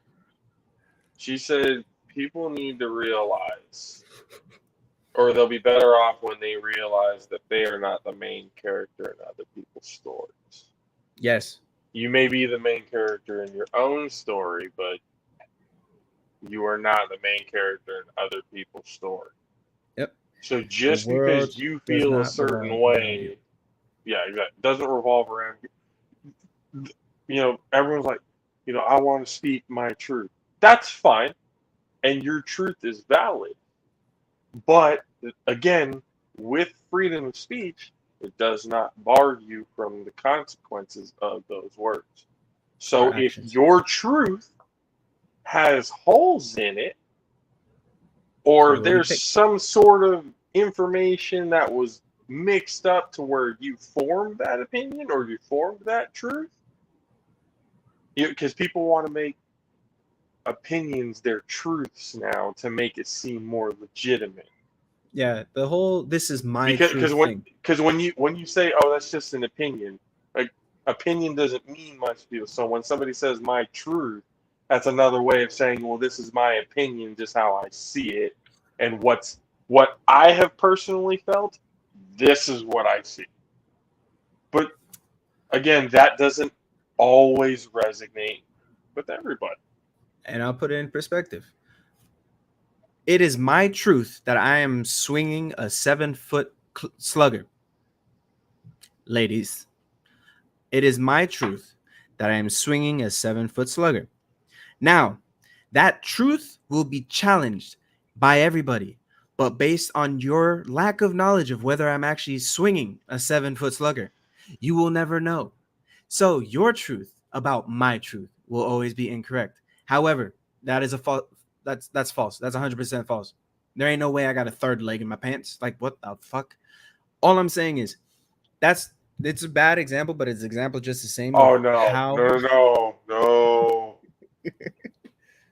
Yeah, you know when they say there's no such thing as a stupid question, there's stupid no people. such thing as a bad example. All right, that's pretty fun, or at least in this case, pretty but spot on. but that's what I'm saying. All right, Luke, take it easy. Appreciate you, Check brother. out the rest of this once we have it posted up. But yeah, that's the thing. It's like you can sit there. That's my truth. But nobody else can prove otherwise unless they know what I am packing. And And we the live, fact, and we live in, but we live in a society now where it's like now everyone's expected that you have to take their word for it because they say that. yeah, and it's Because you like say it's my truth, you have to take their. It could be a completely fabricated truth, but if you sell it good enough, Amber Heard. people are gonna believe it. Well, Mhm. Amber, that's the thing. She couldn't sell it good enough at all. Well, That was no, the. she sold it back in 2016, and even then, she shouldn't have sold it the way that she did. But she had the right people in her pocket to do so, You know, she and done she fucked managed up. to sell it to where people had their lives screwed over. Oh yeah, But it's like the absolutely. fact of the matter is like sometimes if you can spin a story any type of way that you want, you can spin it. And the thing is that just because you spin it off specific ways, the evidence will always point to the truth of what happened in the matter. And that's the thing a lot of people don't realize. And that's why like there's a lot of corrupt people who always try to sweep the evidence or claim that the evidence is fake. Because, for example, I'll use in the Amber Heard case for those who've watched it. I Oh, don't know if you've checked it out. I was gonna say like, what do you think would have to, or like, why do you think people are so afraid of the truth? They're afraid of themselves. I'll put it. I'll put. Fair I'll put it enough. this way. I mean, I'll put it. The fear that people will have in their failures. It's this thing where it's like everyone loves to point this thing. mm, You're the problem. You're this. It's a lot of projection. I was always told whenever you point a finger, there are three pointing back right back at you. So anytime you point that finger and say you are the problem, there is something that you are not doing 3 times as much as the person you are claiming to be the problem. mm, Because somebody who likes to play victim does not take responsibility on the actions that they did. uh, So the thing is that a lot of people now falls who into love to hide, accountability. yeah, it falls into the accountability aspect. For a lot of people now, they do not want to be held accountable for the mistakes they made. And the thing is, I will bring this back to our whole fucking school system. Our Oh, school system makes it to where failure gets punished while success gets rewarded. When the true matter is that success comes from the failure. We know this from football. We know this oh yeah, from like yeah. entrepreneurs. Your success comes from your failures. You are not going to be successful the first time around. And we got to look back at the days when we were like babies learning how to walk. It took us months. Some people, it took them years before they were able to even get up onto their elbows and knees, let alone get up and start walking, let alone getting up and starting to run, let alone riding their first bicycle, let alone jumping in a pool and swimming. Not everybody is born an expert at what they do. Yes, there are Mm, those rare few that are prodigy children that literally they touch it and they already know the full secrets of whatever they're touching. yeah. That includes the body, but I'm just saying those people need Jesus. But Those but are porn stars. yes, the fact of the matter is though is that everybody everybody needs to understand that you will fail at things in life. You will make mistakes in life. Like I'll put it to myself. I will take responsibility on the things I've done in my life that led me to where I'm at, to the point where I was homeless on multiple occasions. I could not blame anybody else except for my actions. I could blame the person for trying to persecute me, but that's literally what they were trying to do, is persecute me to the point where I would end up run down and never make it anywhere. That's the only thing I could put on them. But by my actions of not being able to take certain things, by not taking action sooner, by getting stuck in my own head, by sulking, by wallowing in my own self pity, and all this kind of stuff like that, I got stuck for months. And I did the bare minimum because I knew I needed to, not because I wanted to, because I knew that some part of me will regret it if I don't even put any effort. So I'll get up, send out 2 emails, go right back to bed and stay in bed for the rest of the day because I was hurt. Mm-hmm. And that's the thing. I was hurt. I was hurt. I felt hurt. I did not have control over my emotions. My emotions had control over me. So I did the bare minimum to try to get by. So I did the bare minimum. 2 emails, went back to bed. If I didn't get anything, move on to the next. Another 2 emails the next day, went back to bed. And I didn't leave my room for a while. And the thing is a lot of people like to sit there and this is Instagram, Twitter, all the social media bullshit out there, TikTok.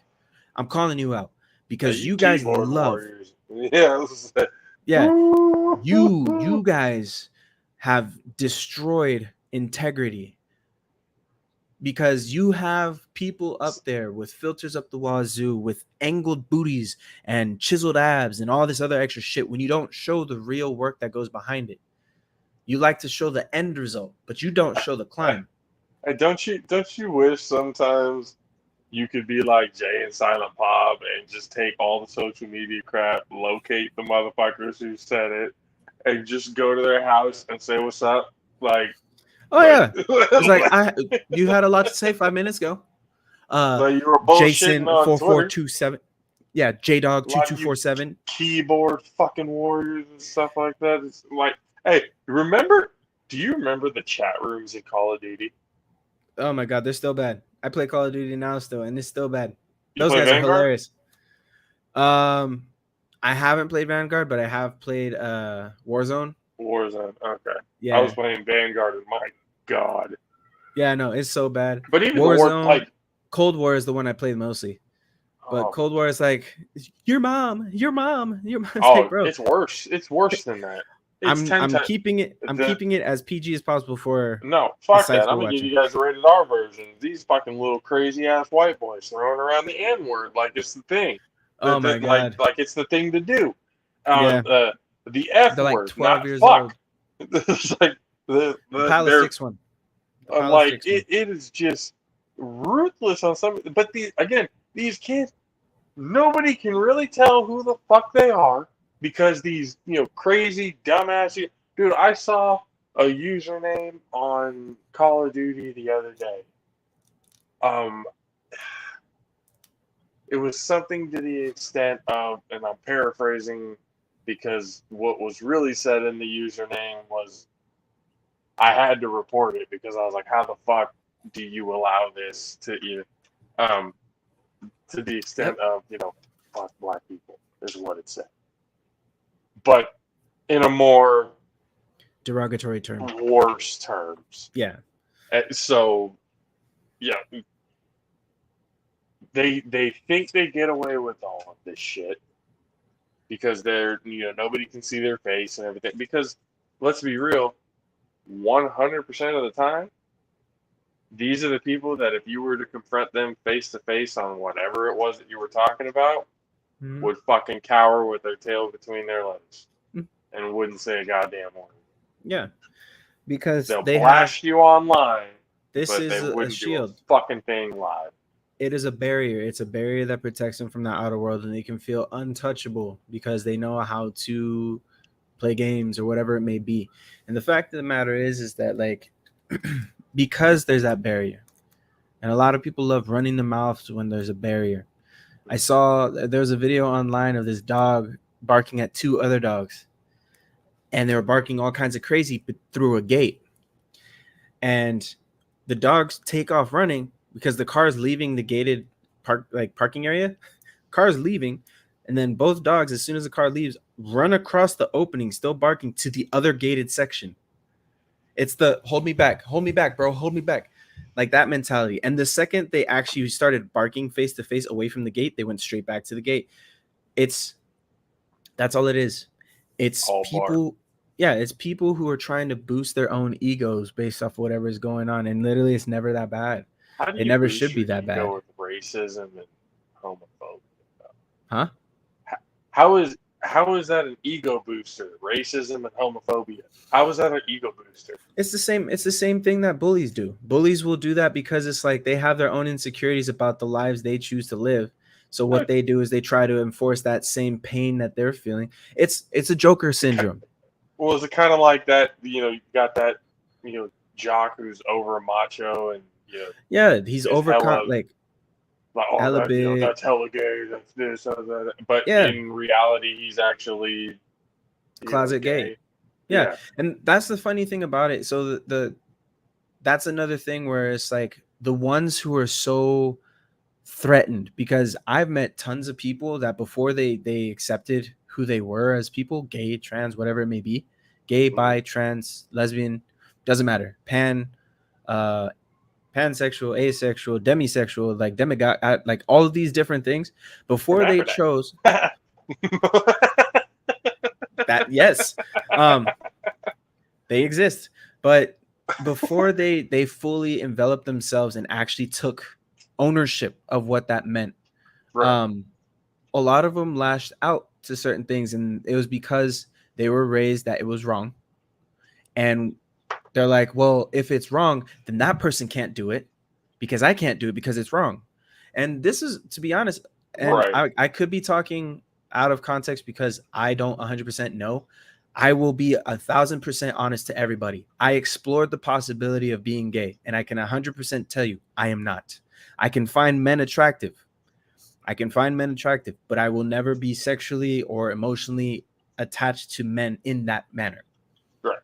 Like, and that's me owning up to that. But the fact of the matter is, I tried exploring it to see, because there was a point in time where I wasn't sure.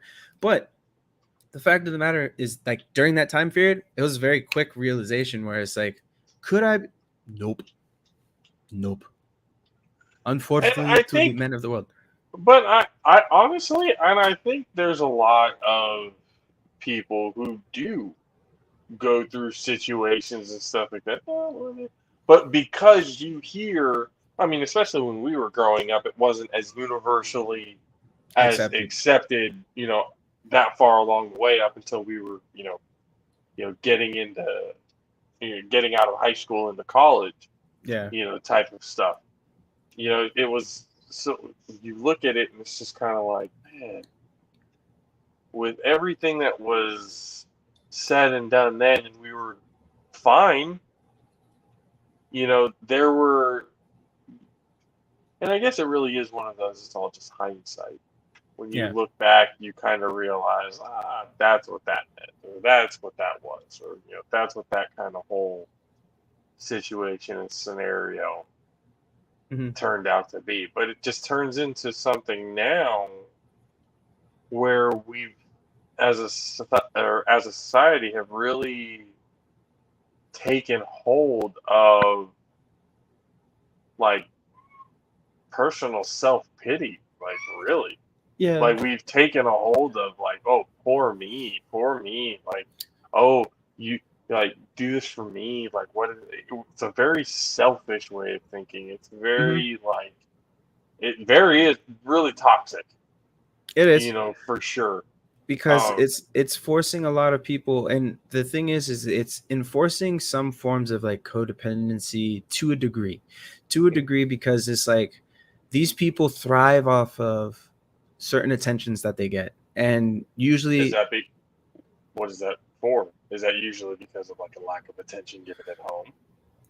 not necessarily. That's that It's seems to be because like the psychological science that always gets thrown around. Like when a it girl does. It's sleeps with like, too many guys, oh, she might have daddy issues, or like with a dude, like well, he may be a mama's boy, like well, he may be this. Like that's kind of like, and again, well, here's the that's the aspect about it, because you can have multiple people who have those same issues, but you have one person who divulges into the immediate stimuli of, like, for example, the guy who goes around, uh you know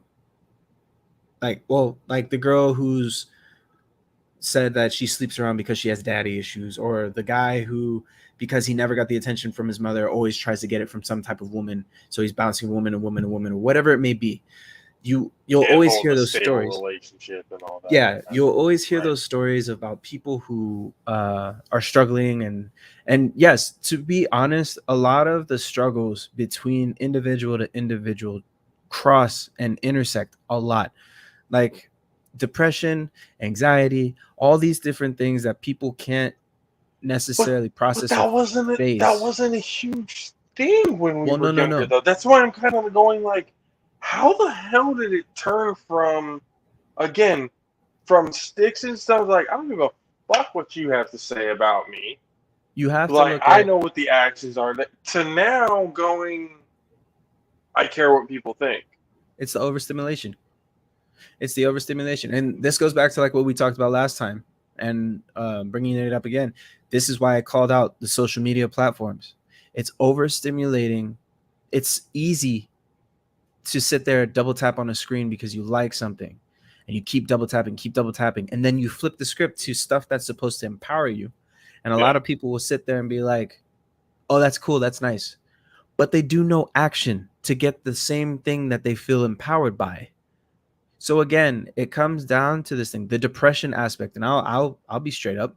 I feel this till this day, right now. I feel this, where it's like I'm sitting here because you and I both know I have talents that I can just throw out into the wind and gets caught up somewhere. I can Yeah. play music, I can dance, I can sing, I can rap a lyric and dribble a Step ball. Like, right up and get your wonder tool, ladies and gentlemen. here We I am. got the Swiss Army knife of acting right here. But it's like Anything I you can know. do all of those things, and yet there are still days that I don't feel enough.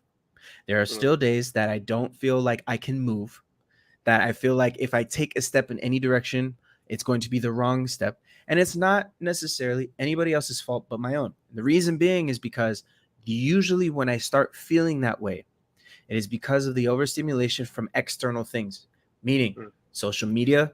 I sat there like watching social media for like hours in the day, where I'm like watching all these other people do the exact same things that I can do, if not better. Mm.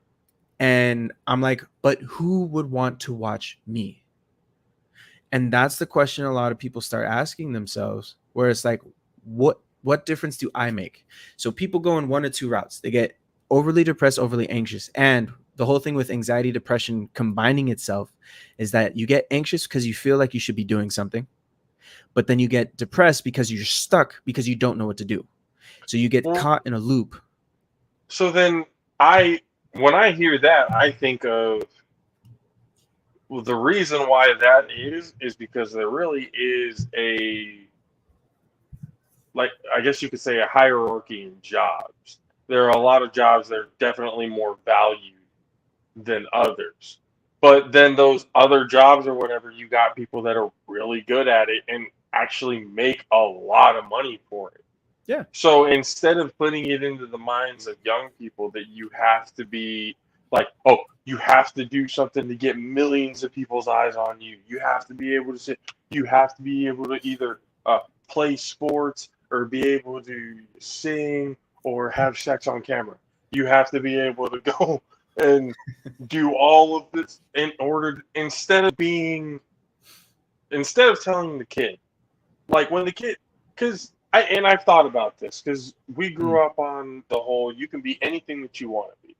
And I yeah, do believe that you can be anything that you want to be, obviously within reason. There's trial and error for what you want to do.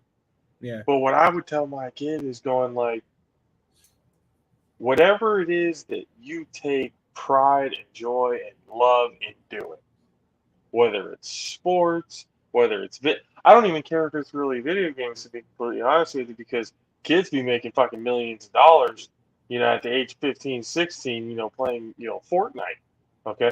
Like yeah, I'm not really, pro gamers and all that kind of stuff. Hey, you make it in esports, making hella money doing that. Hey, more power to you, bro. Whatever makes you happy, whatever makes you feel good, whether it's construction working, whether there are people who actually like being garbage men because yeah. those garbage men make fucking 30, $40 a fucking hour. They make Even really good ass money. even beyond that, you see videos and stuff like that now that everyone has videos up. You see garbage men inspiring kids in ways that their schools never did, in ways that people who are making multi-million dollars never did. And it's like Kids are you coming up have meeting the garbage men with snacks. exactly Like, those are kids raised right. Show your hey, respects. But that's the one thing where people are being sold the dream, the same dream people were sold to come here to America. They're being sold, this is what you need to do in order to make it. When in reality, Steve Harvey said it best. There was a man that he knew. This man made a business out of cutting grass. All he did was cut grass. And he cut grass for $4. $4 for the whole yard. And cut grass so much, eventually he opened up his own firm, and now he makes $4 million a year only cutting grass. Only yeah, cutting grass. And you got yeah. people sitting here trying to make millions of dollars on a whole bunch of all this extra shit. And it's like, Oh, nobody, like, well, because people see a formula. People see, like, obviously there's what's presented on the news and on TV of all the time. We present these idiots that have really no talent at all, but to be fucking stupid on camera, and that goes around and everything. So people think, oh, I have to be stupid on camera in order to make it. Why aren't we, promoting these young women, 18, 19 years old, being the first astronauts in NASA? Mhm. At that age. The first, the first Mexican astronaut, 20 years old, just not too long. The stuff like that, just promoting all of the good things. Like, look, if you want to be an astronaut, you can be an astronaut, but you cannot hide the hard work behind it. Yep. That's the whole thing. You can't tell your kids, hey, you can be anything that you want to be, and then leave it there. You have to be, no, you can do anything that you want to do as long as you're willing to put the work in for it. If you Anything you put your understand mind what, to that you're willing to work hard for. Yep. if you are willing to actually put the work in of whatever it is that you do, you will be successful. Yep. That This is is just the the, whole truth. yeah. And this is the problem with participation trophies Oh, because it that's adds to another that thing I didn't sensitivity. find out about until I moved to fucking California. Yeah, it adds to the sensitivity factor because my child didn't get a trophy and he's So been he playing sucked. just as hard as everyone else on the no. Your child was on a team. When you watch any sport, there are people who don't touch the ball at all the entire game. Right. Just because you think little Tommy deserves a position on the field, if he did not put the work in, he ain't going to get it.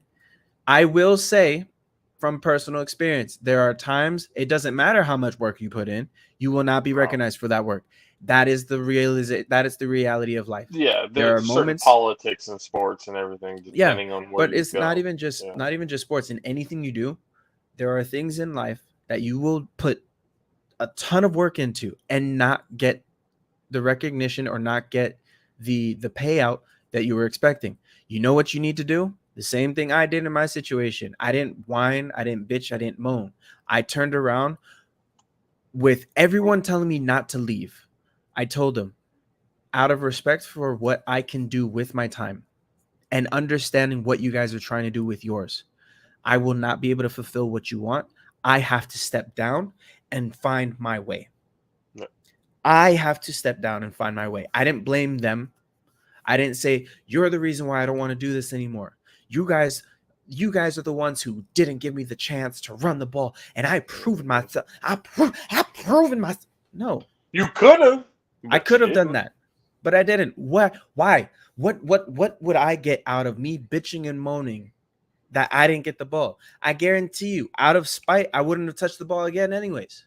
Yeah, you probably would have been cut Because eventually. that's the thing. A lot of people will sit there and be like, "Timeout. What did you do to get to this position?" Oh, okay. And you know, now you're having an issue and you're coming at me foul. You're not having a conversation. You're not having the conversation. You're coming at me with an attitude. You're coming at me with intent to strike. And that's the Yeah. thing. Everybody who is oversensitized by anything always comes with an intent to strike because I'm offended. I'm hurt. I'm the one that deserves to have this. All of this leads back to the ego. So again, it's that Could victim mentality. It's a could victim mentality. is that What's up? is that victim mentality mostly by uh, single child homes?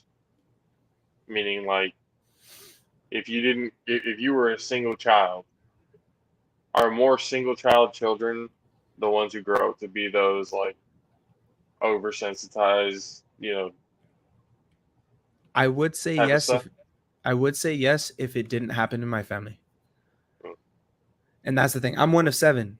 And that So if victim mentality, yeah, well, victim mentality is one way of putting it. Another way of putting it is blame game. Nobody yeah, was taking responsibility for the actions they were putting out there. And there's moments I got caught up in stuff where it's like, if you just stop talking and wait for like 2 seconds, this can get resolved. But no, they wanted to keep pressing it and keep pressing it and keep putting the blame on everybody else, but wouldn't realize that they're the ones who are continuously adding fuel to the fire, that they mm, are constantly yelling and screaming that's not being put out. yeah. And it's like, No, okay, I mean, I learned that too. You remember how much of a fucking hothead I was. Any little thing would, anything set got me under your off back skin. then. Yeah. Yeah, But a for lot of whatever reason it was. So it's just kind of you had to end up at one point looking yourself in the mirror and kind of like, I, why does everything seem to offend me? Why does everything seem to you know make me feel negative or certain? mm-hmm, What happened? mm-hmm, And I feel like therapy is a good thing. I yes. really do think going to therapy and stuff like that, having somebody to talk to, and and I and I really do believe that therapy outside of just talking a professional, meaning like being able to have a family member or a friend or something like that to kind of really I'm gonna talk about that I'm gonna add helps. something to that though. You need a person, and this is usually so. I like helping out my friends. I mean, you already know. We've had phone calls for hours where we're the shoulder to cry on. We're there to support each other. The fact of the matter is, if you are going to be or search for somebody who is going to be that shoulder to cry on, that is not a professional like therapist or anything like that, because truth be told, you do not need to be a professional therapist to be able to talk somebody down out of a panic attack, out of an anxiety attack, out Yeah, of any stress that they're feeling. You do not need to be one. It is helpful. It is helpful because you can identify certain things, but you do not need to be one. You just need to be a real friend. Now, what that means is whatever you do for them is unconditional. You're not expecting anything in payment for you spending time with them. One. Two, exactly. you need to call out the truths. And yes, you can do so with compassion. So, how we talked about earlier, sugarcoating things gets you diabetes. You cannot be sugarcoating certain things. If you realize there is a pattern in a lot of the conversations you're having, and it's like, I don't know how to tell you this in any nicer way, but do you think that there is a possibility your actions are leading you back to the same place you keep being at? Because look at it in the same sense if you're taking a test at school, right? You're sitting there taking a test. Every time you got that question wrong, or you weren't able to get past a certain question, you had to keep retaking it and keep retaking it and keep retaking it. So if you keep seeing the same thing popping up in your life over and over and over again, and it's like you keep trying the same thing, do you really expect to be able to move by it? And again, the true definition of insanity is you try the same thing over and over again, expecting a different result. Yeah. So it's like you drive yourself crazy by trying to do the same thing, and thinking that something else is going to happen. And it's like, you know what? We do that to ourselves a lot. All of us, everybody. And we start, go ahead. No, go ahead. Sorry, go ahead. Yeah, but we start putting ourselves into that mindset where we feel lost. And because we feel lost and nobody understands me, that's the biggest line, is nobody understands me. And we put our problems bigger than everybody else. So truth be told, I know a lot of people who hurt like to think that they're alone in their struggles, when they don't realize there's more people in this world that struggle the same as they do, if not worse than they do, not better than they do.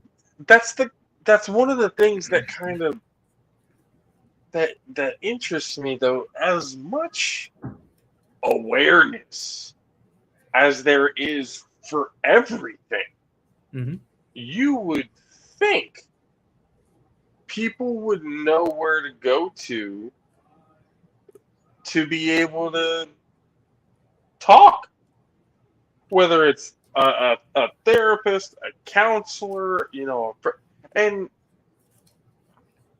some people can make the argument, well, some people may have trouble, getting friends. I get that. That's I've seen plenty of people, that one kid that kind of sits over by himself, just doesn't really, socialize with everybody. That's that's fine. That happens sometimes. Kids like that, hey, they want to be left in certain situations and stuff. They'll be a little bit more social, and you can chip away. I remember Daniel Kavanaugh. Yeah, in my opinion, one's a great example. All through middle school, or at least the early years of high school, that I remember, the quietest dude in the world. He would laugh. He'd enjoy the conversation. Never fucking spoke. He was just the quiet guy the entire time. Athletic as hell, but he was the quiet guy the entire time. And then he made the mistake of joining the football team. So it was our job to essentially chip away at that. And then it got to the point where Daniel started cracking some of the greatest jokes. Yeah, I remember that day. Oh my God. And we all looked at him like, that did not just come out of debt. And you see him just sitting there laughing his ass off, and because he knows he said it, and he's just, I'm like, holy shit, that was fucking it's like, and I want to say it because it's not so much as, oh, you need to be able to make friends. Not always that. You got to be able, as a person, that be able to empathize and recognize those types of situations.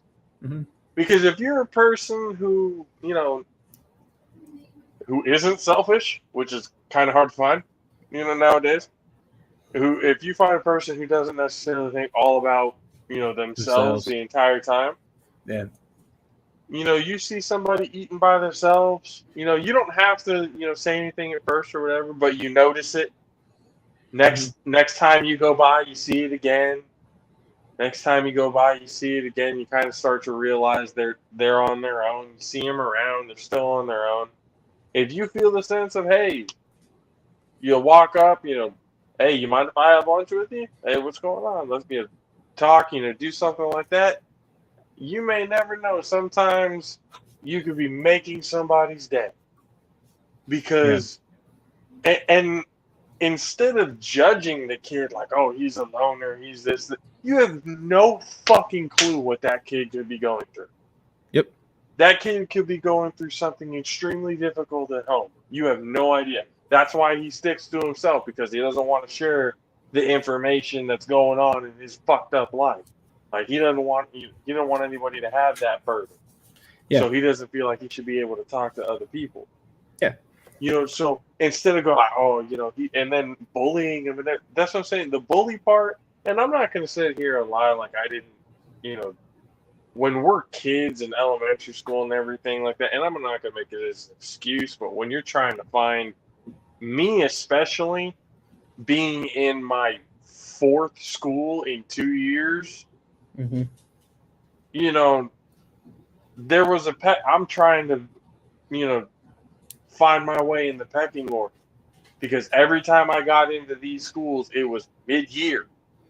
It was never the beginning of the year. It was always mid-year. Yep. The only time I had ever gone the full thing was when I went to Leyva, and then high school at Silver Creek. That was the only time. But elementary school, I bounced around so many fucking schools that wherever it was that I went, I was the new kid. Mm-hmm. So I would be tested by the other kids. And I was a lot in elementary school and middle school, I was bigger than most kids. Yeah. Height wise and stuff like that, I was bigger than a whole lot of kids. So I was always that, it's the new kid. He's bigger than most of us. Let's see what he's got type of thing. Yeah. There was always that sense of, fuck, like I gotta, I gotta prove defend myself, prove myself in certain ways. So you overdo it, overcompensate certain times and stuff like that. You turn into bully tendencies. I'm not fucking proud of it, but I know later on in my life, when it came down to dealing with other bullies, I didn't put up with that shit. That did not fly with me. Some people would even say, "Oh, well, some of your friends, like the stuff that you guys would say, y'all would bully each other." It's not really bullying each other for roasting each other. I don't think that's bullying each other, to be completely honest with you. That's a bunch of friends having a good time, talking a bunch of shit, having a good laugh. Like that's the thing, But we're living in a point in time, and we'll wrap this up. We're living in a point in time right now where, we've talked about it before. The village is kind of dead. The sense of community is withering away. It's a lot of, it was withering away. I think now, I guess the younger generation that didn't necessarily get it before is starting to kind of get it now. Yeah. And things are getting a little bit better. It's turning kind of in the right direction. But, I mean, obviously there's still a lot of work to be done. Yeah. But once people start to realize that,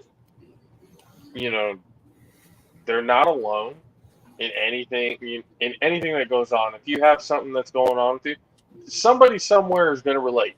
There's groups everywhere of every certain, type of thing. There's group meetings and social events and all this other type of stuff that you guys can go to make those sort of friends. If you socially, therapy, there are things for everything.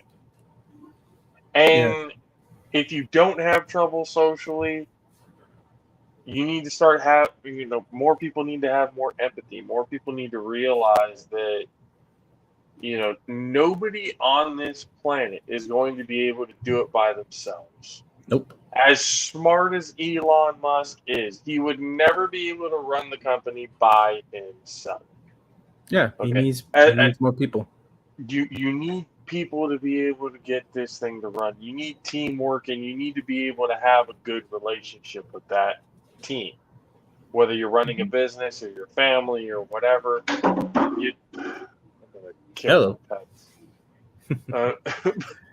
But like, if you're gonna really sit and think about it, and look yourself in the mirror and stuff, how much of the stuff that goes on with me is my fault? How much of it is everything around me? And am I really gonna dwell on it, or am I gonna move on and get better? And if I am gonna dwell on it, who do I need to talk to? What kind of think of a plan? I know it's difficult. There's a lot of different things that happen to people that make it really tough. I've had my moments where you can ask Adam. I've been on the phone with him before saying like, fuck, I'm thinking about You staring know, into the I abyss. yeah, I've had plenty of those thoughts before, but because I had somebody like Adam, I had my brother, I had my mom, other people to kind of lean on. Then that's the thing. Sometimes you may feel like you're alone, but because you have shut so many people out, you're not really alone. It's because you're not really letting other people in. That Yep. you don't be afraid to let people in to be able to help. You're not going to have the answers to everything. Yeah. That's just a simple fact of life. You're going to learn something new. Hopefully, you learn something new every single day. Hmm. So instead of getting oversensitive and being mad and negative and angry all the time, Yep. fucking talk. Have a simple conversation. And like that's what we're here Get for too. Like in we tell touch. people, if you're gonna have a conversation with us here in the comments section, or whatever, be fucking simple.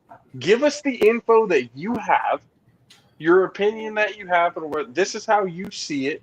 Give us the reason why you see it that way. If you're right, hats off to you. You're right. Yep, that's a good point. We acknowledge that.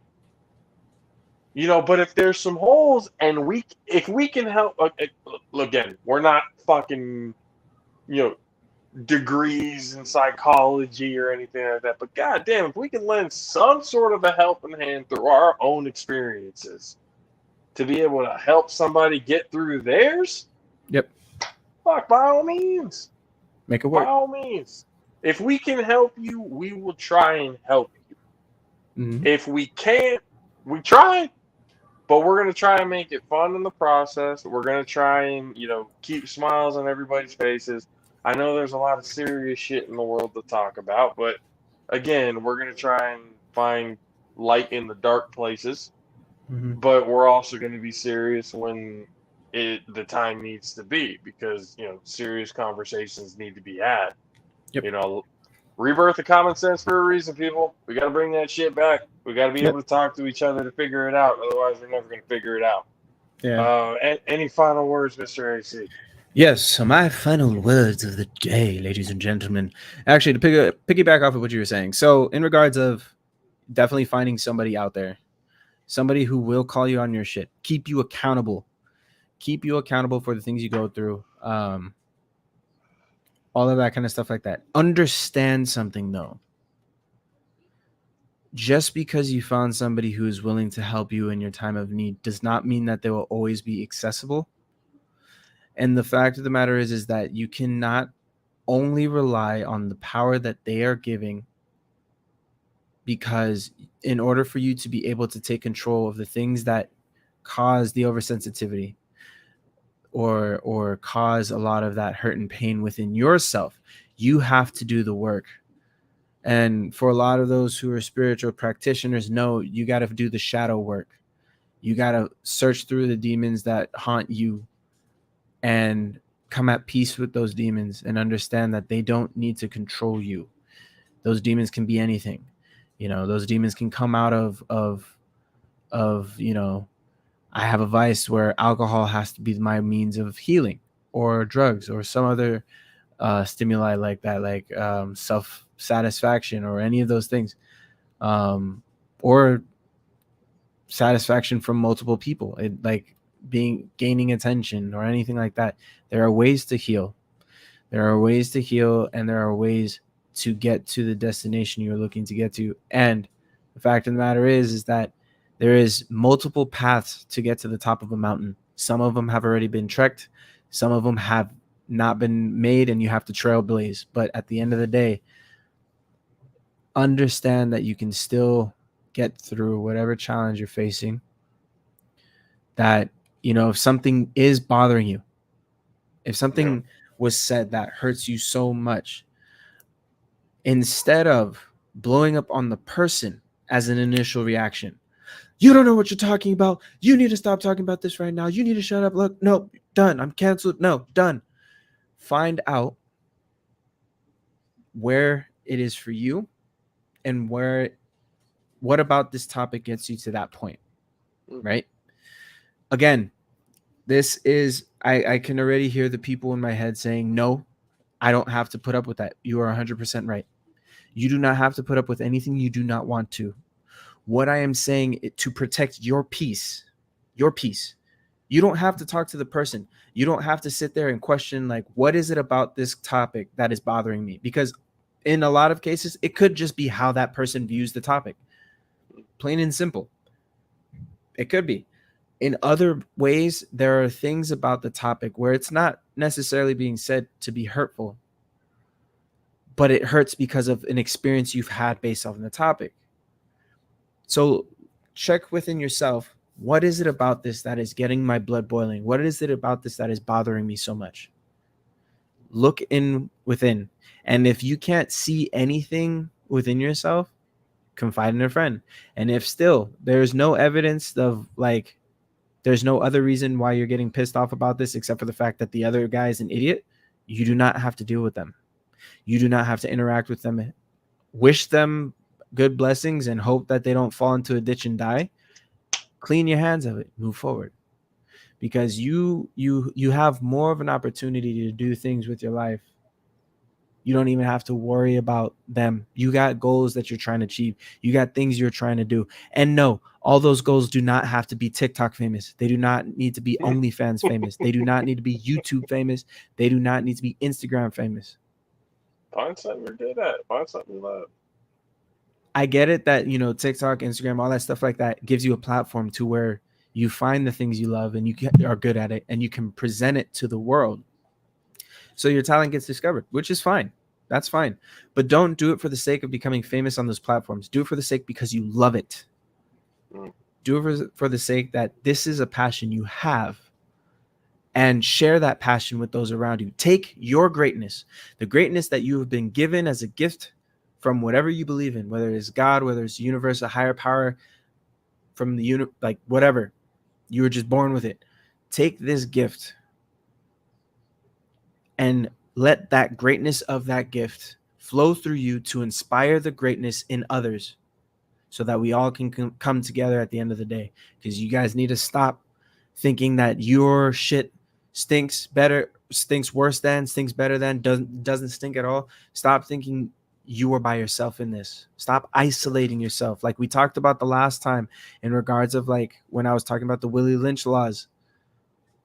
They are purposefully trying to isolate us for a reason, because we are a lot stronger together. Mm-hmm. So stop thinking that you're alone, because you're not. If there is somebody who is not serving you the way you need, there is somebody who will. But you cannot stare at the one door that has closed, because the longer you stare at that closed door, more doors that have opened up for you behind you will not stay open forever. So my final word, my ultimate final word is just, again, love yourselves, and understand that the hurt and pain you went through, you're not alone. And there are those out there who are willing to help you walk the path until you can fly on your own. You know what I'm saying? There are those who are willing to help you. So, lovely, lovely, lovely people. That is all I have to say. you I give can go you, on. I can go on you. longer, but that's all I have I to say mean, about that right now. you give or you get what you put in. As well. Don't become Mm-hmm. too dependent on it.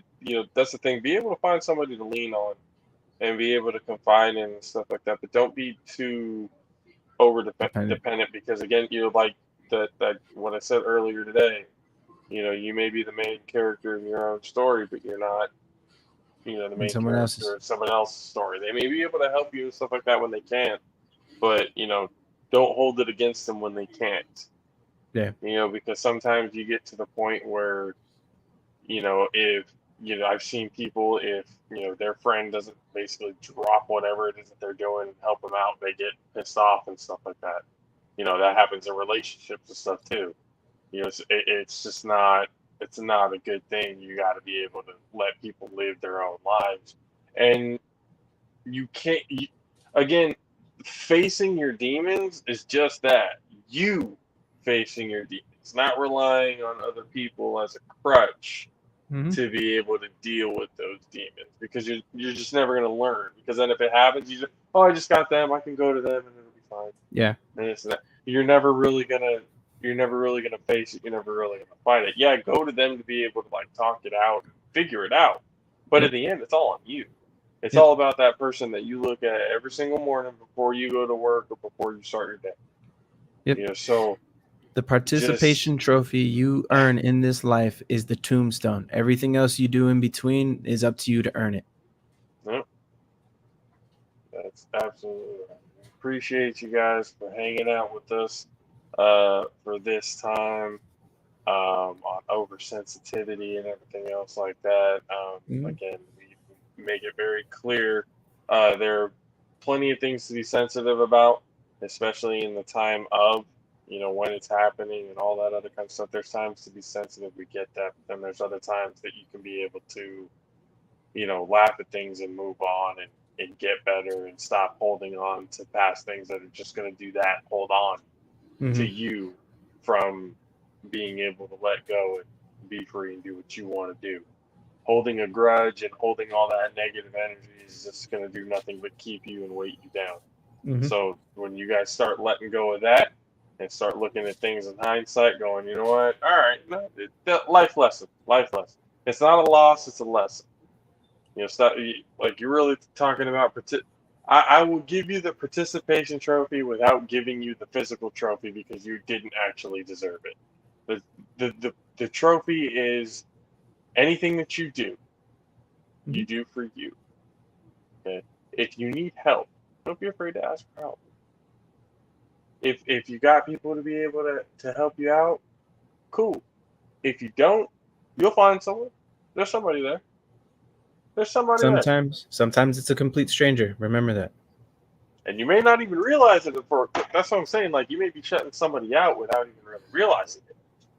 You may be like not holding the same, the right information you know, when you should. That's what I'm saying. Mhm. Like when you actually get more comfortable with yourself, when you're able to kind of love what you see, like, and you're loving the progress that you see with yourself, Yeah. that's when things are going to start to open up and you'll start to realize, all right, yeah, I'm not alone in this world.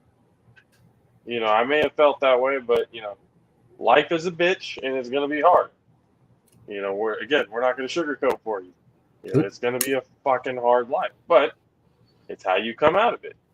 All of your choices and all of your decisions fall on you in the long run. You Mhm. can't go along blaming everybody else every single time.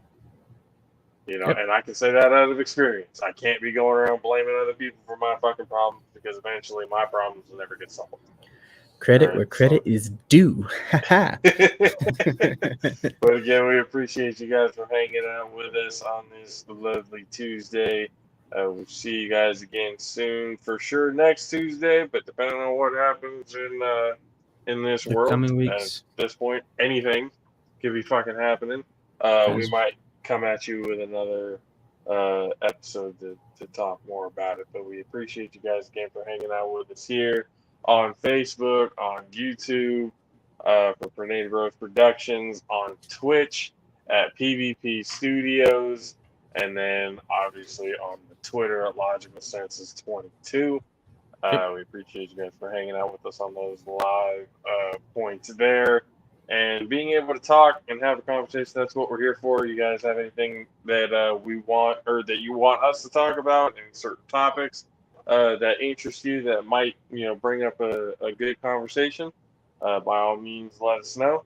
And we appreciate you guys once again. For myself, JP, Josh Bernetta, And your boy AC Adam Kane. We will catch y'all deuces, on the y'all. flip side. We'll see y'all later. Deuces.